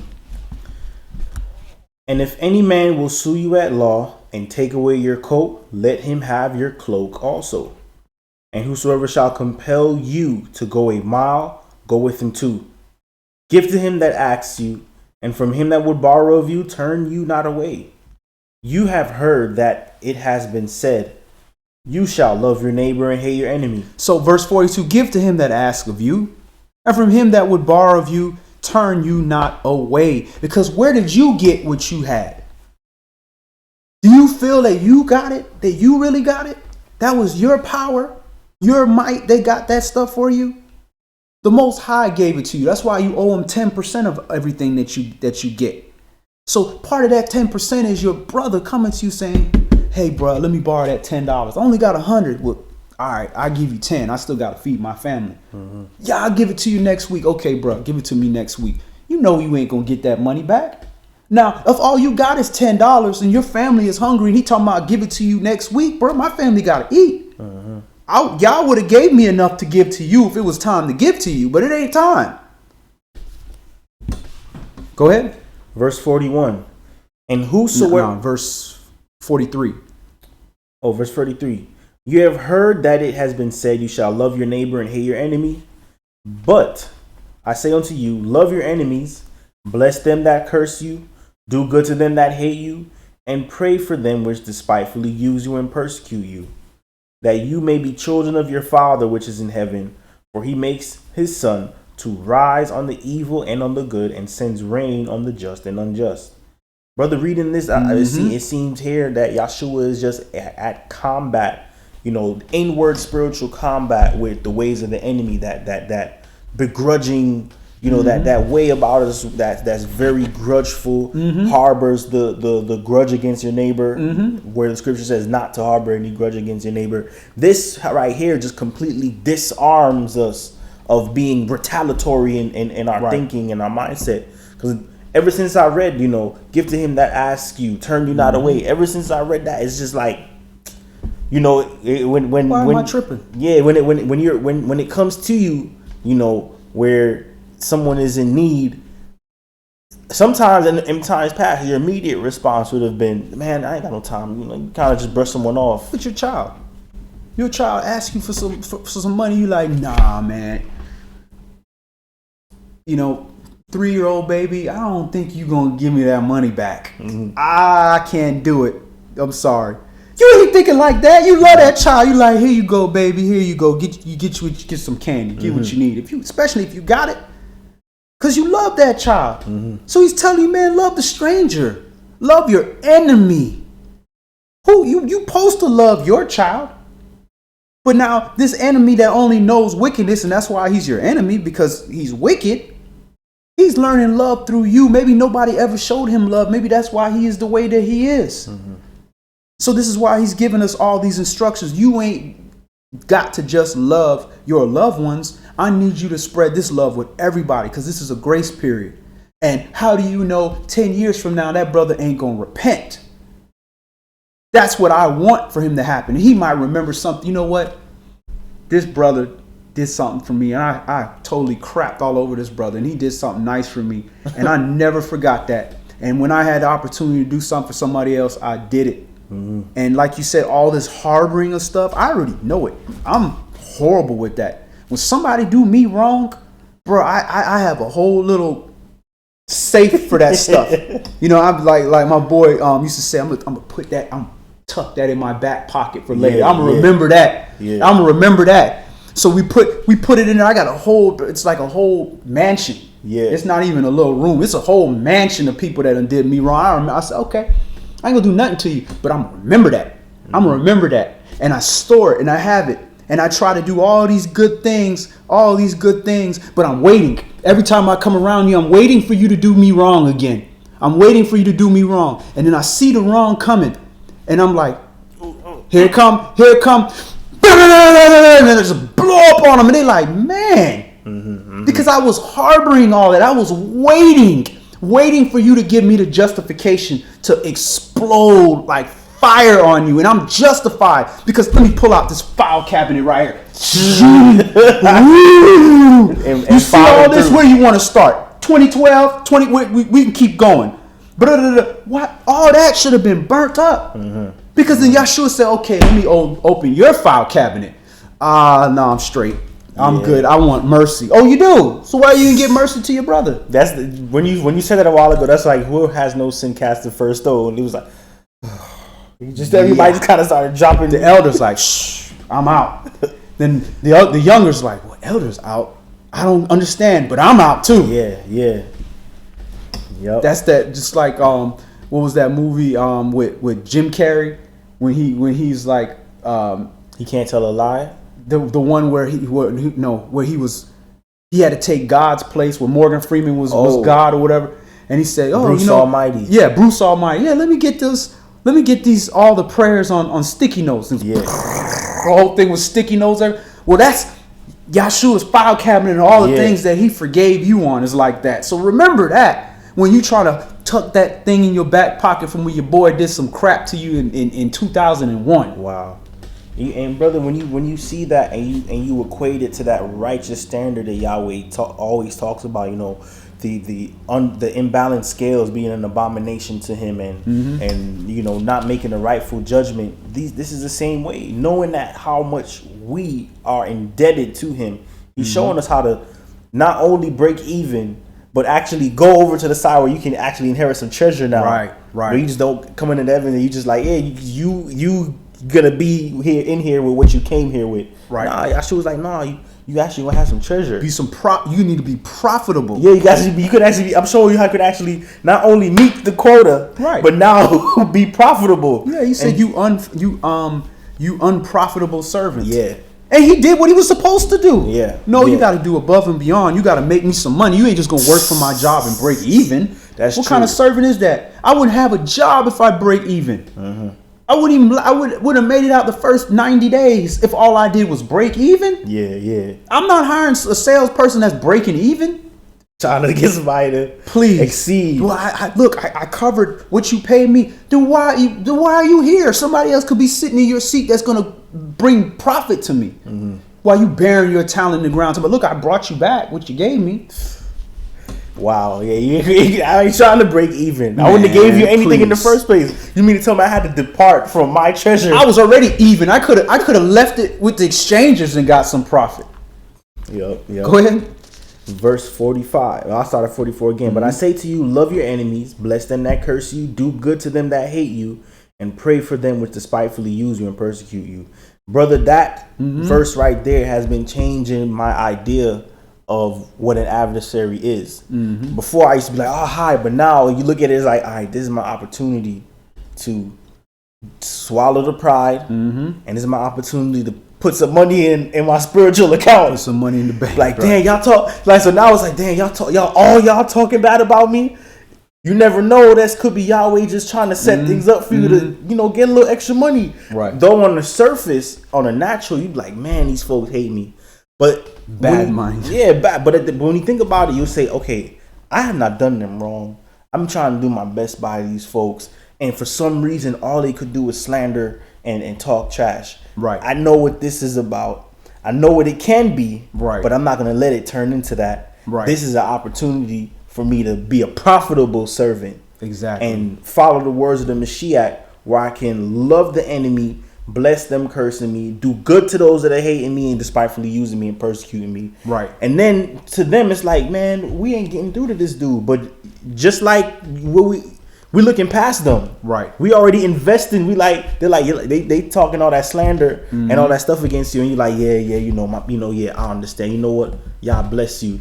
And they'll say, man, you really care about me. But yeah, you care about them, but you care about your Elohim, saying, you know what, y'all, I let the grudge go. Right.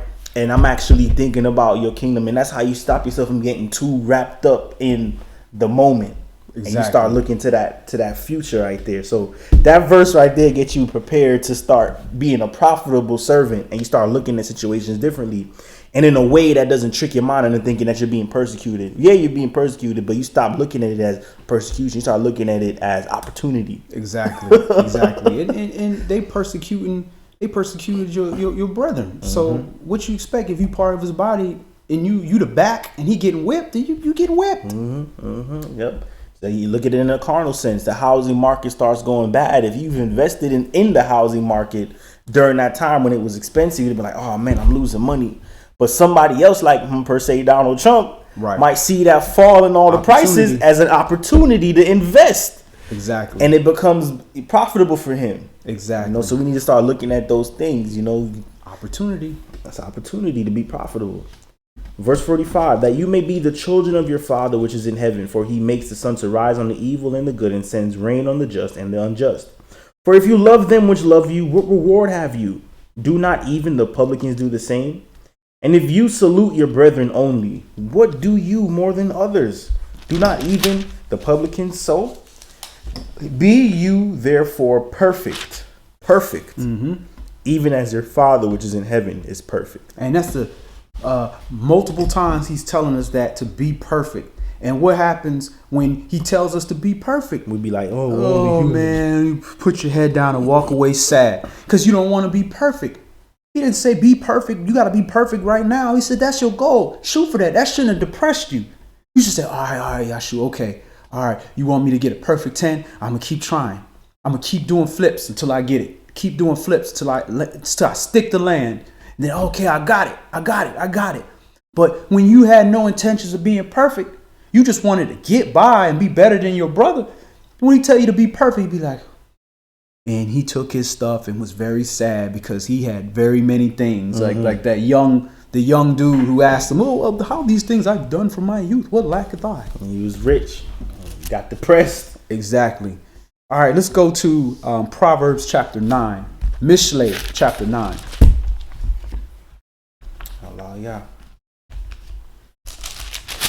Over time, doing these things begin to be pleasurable to the heart. Although you are being persecuted and although you're being looked down upon, when you start looking at it from the spiritual aspect and continue refreshing yourselves about these scriptures, because you forget over time, because the people around you, create your environment sometimes. Right. So you forget that you're loved, and you forget if they're not showing you love, you start forgetting that you're loved, and you start forgetting that you're cared about. But you get in these scriptures and you put them into your spirit and say, oh yeah, I forgot, this is what I was supposed to be focusing on. I got to learn how to endure through these persecutions. And then if I make sure that I'm not always in retaliation mode, I don't have to feel guilty when I did something that's kind of out of character. You Right. can know and be assured that, you know what, I did according to the law. I love the stranger. I blessed those that was persecuting me. Those who asked of me, I didn't refuse. Even if I didn't have enough, I gave what I could have.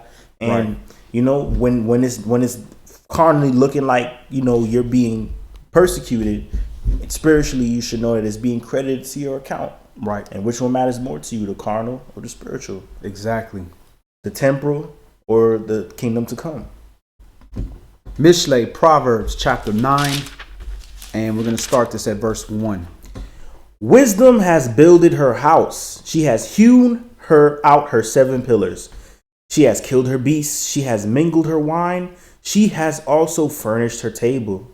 She has sent forth her maidens. She cries upon the highest places of the city. Whoso is simple, let him turn in hither. As for him that wants understanding, she says to him, come, eat of my bread and drink of the wine which I have mingled. Forsake the foolish and live. Go in the way of understanding. He that reproves a scorner gets to himself shame. He that rebukes a wicked man gets himself a blot. Reprove not a scorner, lest he hate you. Rebuke a wise man, and he will love you. So what makes you wise doesn't necessarily mean you have all this wisdom, but you have enough wisdom to understand good counsel when you hear it. So when you reprove a scorner, he's going to hate you. You still got to do the job. You still got to tell him.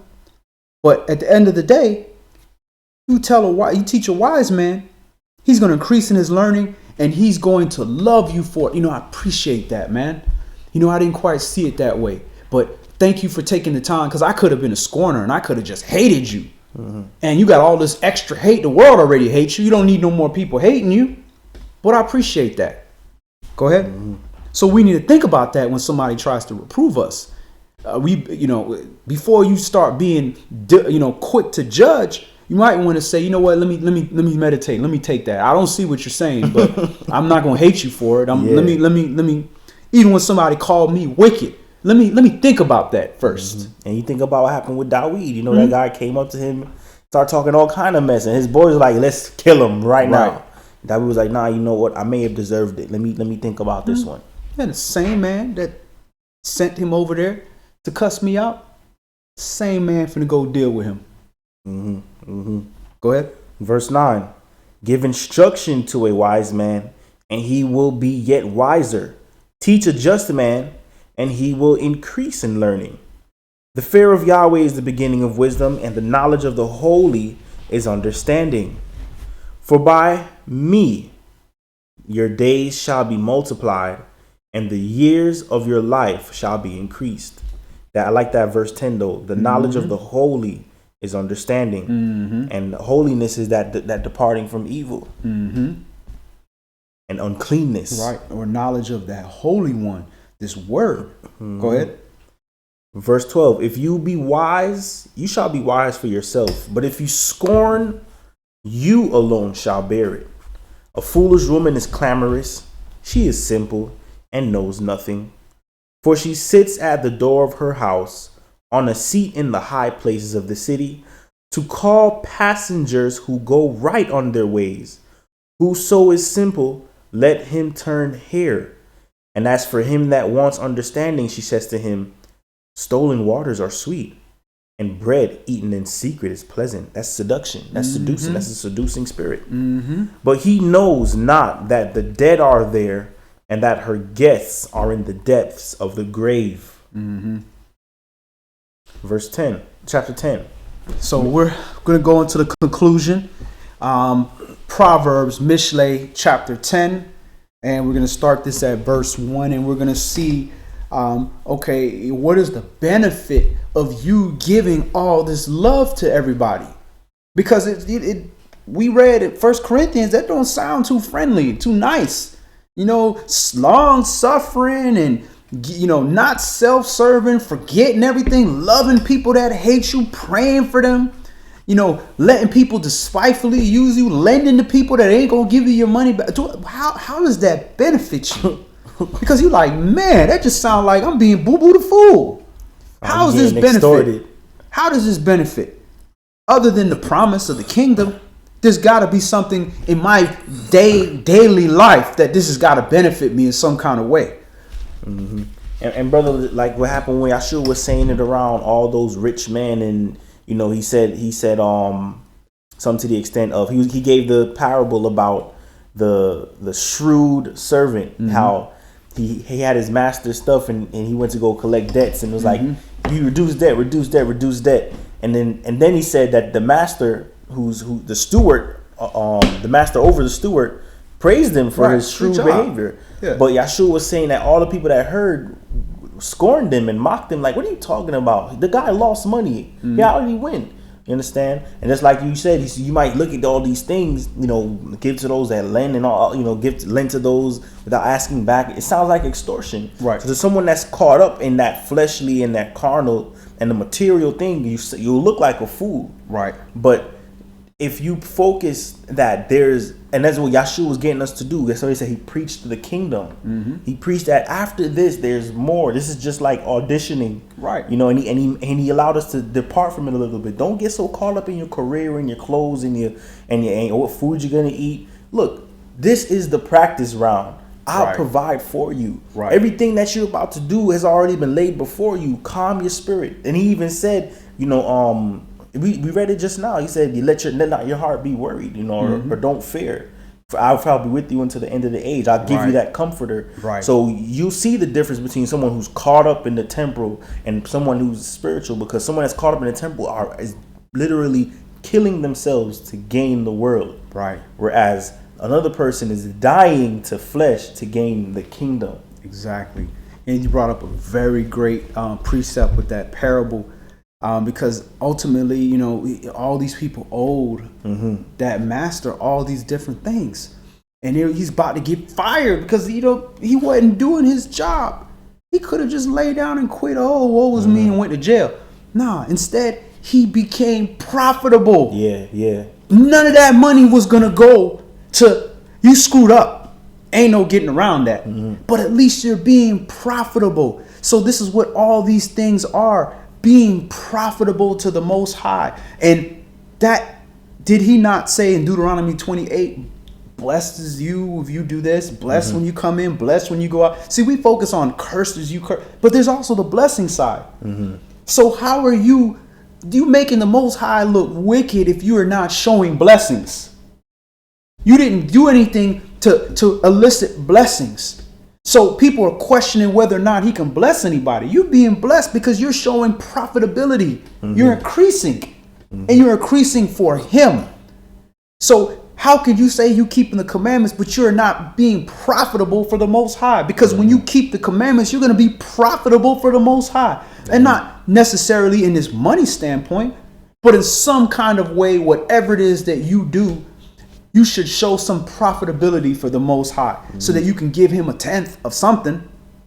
I agree. Let's hear the conclusion. Proverbs chapter 10. The Proverbs of Solomon, a wise son makes a glad father, but a foolish son is the heaviness of his mother. Treasures of wickedness profit nothing, but righteousness delivers from death. Yahweh will not suffer the soul of the righteous to famish, but he casts away the substance of the wicked. He becomes poor that deals with the slack hand, but the hand of the diligent makes rich. He that gathers in summer is a wise son, but he that sleeps in harvest is a son that causes shame. Blessings are upon the head of the just, but violence covers the mouth of the wicked. The memory of the just is blessed, but the name of the wicked shall rot. The wise in heart will receive commandments, but a prating fool shall fall.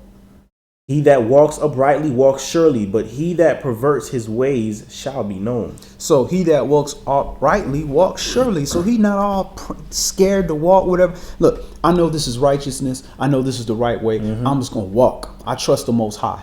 Mm-hmm. Go ahead. If I fall, I fall. If a righteous man falls 7 times and gets up again. But if you know you ain't walking in righteousness, you scared for everything. You terrified for everything because you know that you're not walking in a manner or trying to walk in a manner mm-hmm. according to your own ability. Mm-hmm. That is going to cause the Most High to light your path and to protect you. So that's why you got to go The Most High not going to protect my house, so I need to do this. The Most High not going to protect me, so I need to carry all these weapons. The Most High not going, so I need to be extra ready. Go ahead.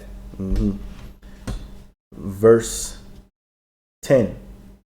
He that winks with the eye causes sorrow, but a prating fool shall fall. The mouth of a righteous man is a well of life, but violence covers the mouth of the wicked. Hatred stirs up strife, but love covers all sins. Okay, there it is, bingo. Hatred stirs up strife, but love covers all sins. So when you show love to somebody, you covering somebody's sin. Now the question is, whose sin are you covering? You covering their sin? Or are you covering your own sins? Like you said, you putting some money in the bank, some spiritual reserves. Because look, bro, I already know I'm an idiot, so let me put some spiritual reserve. That same concept that we took, well, I'm just going to save these 10 sheep over here because I know I'm going to wild out. So I need to sacrifice these sheep. Wow. Well, we need to do righteousness like that. Look, I know I'm an idiot, and I know there's sins that I haven't even figured out yet. So let me store up all this righteousness. He wants us to do it in that manner. But instead, we decide, nah, we're not going to store up the righteousness. We're going to store up this money so I can put money in the collection plate. Or I'm going to store up these sheep back in the animal sacrifices day. And another way to look at it, too, you could look at it as Earth's economy is failing. Sell all your stock in the Earth. Sell. And start buying this kingdom bonds. Right. They seem to be constantly rising. And the Earth stock when is it going to stop? dropping. It's not dropping. It never drops. But it might appear like that because it's like, oh, righteousness. Yeah. Oh, man, these people hate me. Oh, man, lost my job. I found a better job. Yeah. You're going great. and Just like the stock market. Just like that. And what's the cost of it? Treating your neighbors with love. Treating people with love, period. That's it. Right. That's it. But we find that so hard. And that's the problem. And that's why we have so much issue with Yah at the end of the day. Right. And that's why they stumbling over the stumbling stone. And they want to be different. They want to be treated with love, but they don't want to love. Yeah, and that's how we're being convicted, because Yah is testing everyone's heart. It's like he's looking through he's using Yahshua as a lens, and or X-ray or like infrared, and say, where's the righteous level or wickedness level in this person? Red, whoa, I can't accept you, and it's like blue, green, okay, like he can see what's going on. So you mean I present you love, and you return love back? All right, good. I present you hate, you return love back. Oh, I like this one. I present you love, you gotta get hate back. I present hate. You still get even hatefuler? Something's wrong with that. Take that. Throw that over there. That's a Cast reject. that, because this is not suitable for the kingdom. You're going to make our stock go down. Yeah, you'd be like, stamp of approval. Put that over there. Man, that heaven start going up, man. I better start selling this earth I'm stock. sorry. We really like you. Yeah. You're a nice guy. We gave you a chance, but unfortunately, we're gonna have to let you go. Boy, not profitable for the kingdom, man. He needs profitable servants, man. And you can't get that one talent and give him the one talent back. He could have kept it for himself. Why did I have to deal with not having my money for you to just hold it? Did he say, "Listen, just hold this for me right quick. I'll be right back"? No, that's not what he said. Take this and go bring me back some money. Bring me back some profit. Yeah. And you're like, yeah, you know what? I know this guy's wicked. He always asking me to do stuff to reap where he didn't sow and all. You knew that. That's why he hired you. Gave you that. Man. Wow. Go ahead. Verse 5. 12. Verse 12. Hatred stirs up strife, but love covers all sins.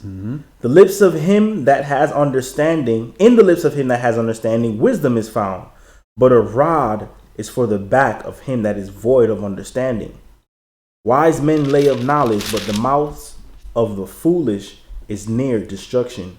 And brother, also, the thing is that we live in such a world that is so devoid of the real fruit riches of life, that when we read these things, we have to know that we're still seeing darkly, just like we just read a while ago. We're seeing in part. We're prophesying in part. We only know in part. But we should even know that part that we have is still not enough. There's even more. So when we go to exercise these things, try to find the wisdom in every situation. Understand? Because when you first come into the word, you don't yet know what's important. Like, should I keep this? Is this a good precept for me to know? And things kind of go over. But as you build in the word, you start realizing, like, look, I reached a level and I need another step for this ladder. And then you start realizing that the stuff that you read over before, very important things, so that you trying to ascend higher and higher. You start assembling that ladder, like we read about Yaakov. Right. It's like algebra. You got a little easy equation, A plus B equals, A plus 1 equals C. Or A plus, that's a bad example. A plus 1 equals 2. Oh, that's easy, A is 1. Okay, cool. But it started getting a little more complex. Yeah, you got to utilize all the information that's there. And you have to use some information to get other information. That's how this word is. You weren't given everything, or else it wouldn't be algebra. It would just be a regular equation. So you got to go over and over and go backwards to frontwards to backward, dig deep into it so you can find the answer. And when you find the answer, you just found the answer to the solution. But here's the question. What was the whole equation for? You weren't given that. You were just given an equation. What does this mean? What is it for? Yeah. And over time, you start realizing. Right. So at the end of the day, you got to utilize the information that's there. Go over it, in and out. You're missing something. It reminds me of oil wells. You didn't, at first, men found oil. They didn't know what it was good for. I heard that there was a time when oil used to just be tossed. Like, no one knew what it was good for until, like, the industrial age came. And now everyone's like, where's that oil that we used to just toss and waste all the time? They're digging deep. And that's what we need to do. Like, a lot of people are looking at surface level.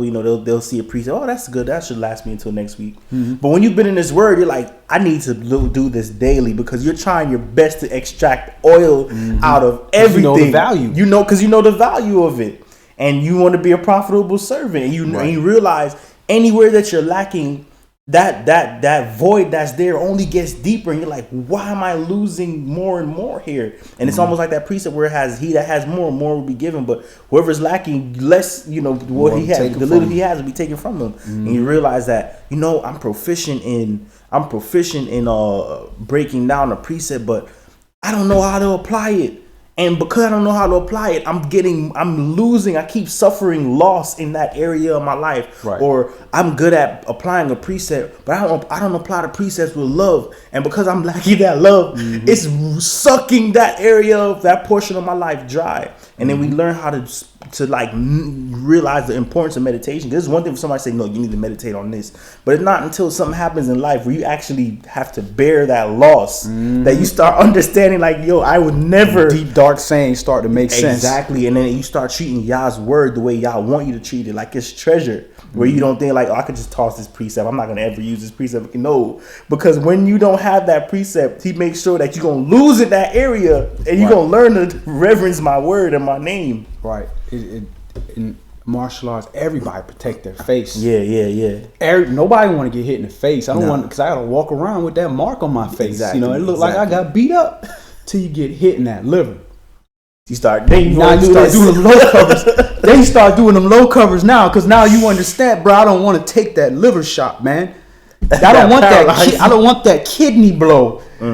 So then somebody who took that kidney blow, he starts practicing his low covers. Yeah. He starts practicing his slips a little better. He starts stepping off the line and say, like, I'm not giving up that, none of that stuff. And there's nothing more discouraging than to feel like you blocking good, and as soon as you move from a kidney cover to a face cover, to boom, right, you're like, oh my gosh. Then you start learning, like, I need to do more than just this. I didn't have to move. I'm gonna have to step off. I'm gonna have to start stepping off. I'm gonna have to start attacking some of these things that is causing a problem in my life. I can't just sit there and try to avoid it. Nah. Sooner or later, I'm gonna get hit. But you gotta a man who never got hit in his kidney, but he's got hit in his face. It's hard to hit that man in his face. Yeah. So what an intelligent fighter gonna do? A fighter who's been fighting people since the beginning of time. What is he gonna do? First of all y'all never protect your kidneys, so I'm gonna fake for the face and come hit you in your kidney. Matter of fact, I'm gonna hit you in your balls. Yep. And I'm gonna hit you. But Some of y'all can continue doing that same thing with your vanity, trying to protect your face. Yeah. You can take some blows. Your face is hard. You can take some blows to the face. Yeah, You ain't taking too many blows to the kidney, bro. Nah, bro. To your liver, it only takes one shot. Your chakra be off. You just Fluid be like, shock. I can't continue for some You reason. don't have bone there. You get hit with bone, it take a minute for it to swell up. You get hit in organs, you have fluid shock. The blood moves and it crushes internally, and the pain just... You be feeling that in your spirit. It's over. It's done deal. Wow. That's how this word is, man. That's how this word is. You got to learn how to be profitable and how to be effective in every aspect. Yes, sir. And you ain't gonna learn that in one trip to the mat. And we've seen it all. You see it on UFC. People that are just great at ground game. Mm-hmm. Ronda Rousey. I mean, great ground game, and we saw her just get pummeled like she was thinking about her bills that she didn't pay or something. That thing was looking like what was it, Killer Instinct? Where you just be you just you won't let them fall, just keep beating them up. Man, it was so sad. She looked like a 5-year-old out there. So that's how you got to use this word and start working on wherever you weak, so you could be a profitable servant in all aspects. It said you the whole armor of Elohim. He didn't say, look, just put this helmet on because you don't want to get hit in the head. You don't want to get hit in the head. You don't. But your feet shod with righteousness peace and all that. Go ahead. Hallelujah. Verse 13. The lips of him that has understanding, wisdom is found, but the rod is for the back of him that is void of understanding. Wise men lay up knowledge, but the mouth of the foolish is near destruction. And that prefer my heart just to read. We don't want to be nowhere near destruction. It's getting closer and closer in these last days. Verse 15. The rich man's wealth is his strong city. The destruction of the poor is their poverty. The labor of the righteous tends to life, the fruit of the wicked to sin. So even when he produces something, it's sin. It's no good. It's bad fruit. Go ahead. He that is in the way of life, he is in the way of life that keeps instruction. But he that refuses reproof errors. Man. He that hides hatred with lying lips, and he that utters a slander is a fool. If you hate something, let it be known. Let it be known so it can get dealt with right then and there. Because your brother might say, well, man, why you hate me? Bro, you did this. But I didn't know. I didn't do that to hate you. My bad, bro. Let me restore. Let me repent. You don't know what that brother gonna do.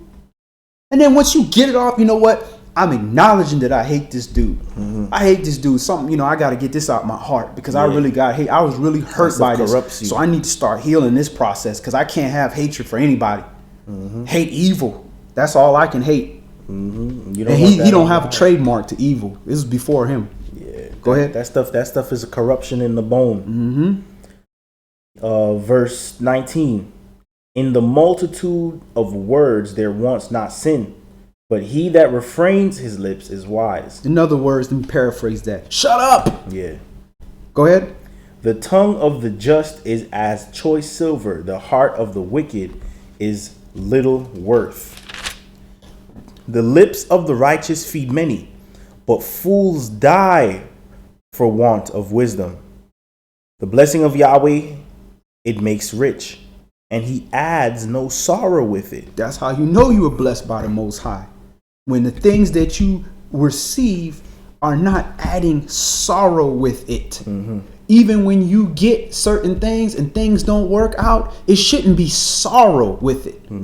Should be a transition. Not even that. You get it. It rain on the just and the unjust. But you still have that peace and that happiness and that contentment in the Most High. And you go through it together with that person or with that thing or whatever the case may be. You get through it because you still have genuine happiness. Doesn't mean bad things are going to happen to you. But when you get sorrow with it, that's what you got to think. Go ahead. It is as sport to a fool to do mischief, but a man of understanding has wisdom. The fear of the wicked, it shall come upon him, but the desire of the righteous shall be granted. As the whirlwind passes, so is the wicked no more, but the righteous is an everlasting foundation. As vinegar to the teeth and smoke to the eyes, so is the sluggard to them that send him. The fear of Yahweh prolongs days, but the years of the wicked shall be shortened. The hope of the righteous shall be gladness, but the expectation of the wicked shall perish. The way of Yahweh is strength to the upright, but destruction shall be to the workers of iniquity. The righteous shall never be removed, but the wicked shall not inhabit the earth. The mouth of the just brings forth wisdom, but the froward tongue shall be cut out. The lips of the righteous know what is acceptable, but the mouth of the wicked speaks frowardness. All right, so that's all we're going to do today. Again, we want to understand that this whole purpose in this life during this grace period is all about love. Because at the end of the day, we're trying to inherit a kingdom that's a kingdom of love. That ain't got no hatred and death and sorrow and all that's been thrown in the lake of fire. So we're being trained like servants that are getting ready to inherit a position that's going to be all about love. But that love got different aspects. It's also rebuke. It's also, reproving somebody. It's also that tough love where, you give the rod to your son or your child the same way he chastens us. All that is love, which we didn't focus on. But all of those things are love. And all those things are for this time period. But when we inherit the kingdom, Yah's will, we won't have all those different aspects of love. We'll be able to live in the love of righteousness where there's nothing but happy times and good and fond memories and a fervent love amongst each other because that wickedness has been put away. So this is what we're practicing for, we're playing for, because at the end of the day, we don't have to practice the inflicting the judgment of the law. Because that's going to be done regardless. We ain't got to practice that. We just got to understand righteous judgments. So let us absorb this. Let us learn. Let us chip away at that hard cement and stony heart that we have and allow these tables of love, which is this law, to be etched into the fleshly tables of our hearts. So that's all we're going to do today. Any last questions or comments before we close in prayer? All right. All brothers remove their head coverings. All sisters pray with the heads covered, and we face the east towards Jerusalem. Brother YahNatan, can you go ahead and close us out in prayer? Heavenly Father, Yah, we thank you, Yahweh, for your mercy and your grace toward us, Yahweh, and your favor and your cassette that you have placed upon us, O Yah, and given us the spirit, O Yah, to do that which you have appointed us to do, O Yahweh. Thank you for lifting up your Son in the midst of us, O Yah, that we may be able to follow him and submit to that order that you have placed above us. Him being over the church and us being submissive to your spirit upon him, O Yah.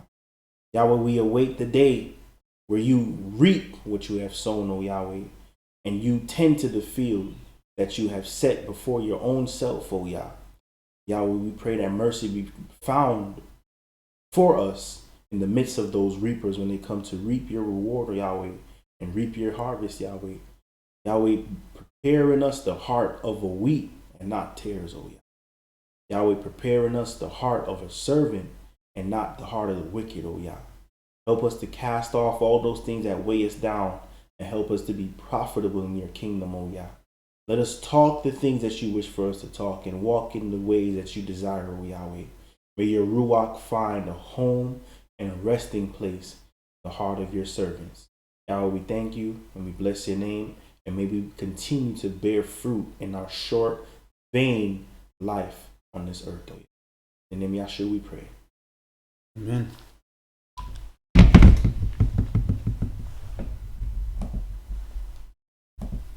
Earth stock is falling.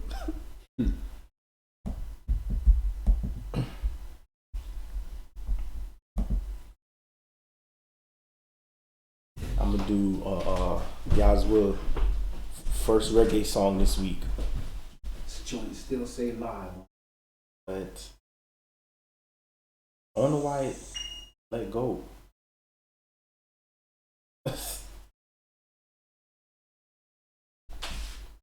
50 minutes. 8 minutes. No reason. This is a good Facebook teaser because they could just click on the link and True. Y'all be letting the adversary think he be doing something, but it's just like, no, we're just trying to get him to the website so he can find more videos. Yeah. Yup.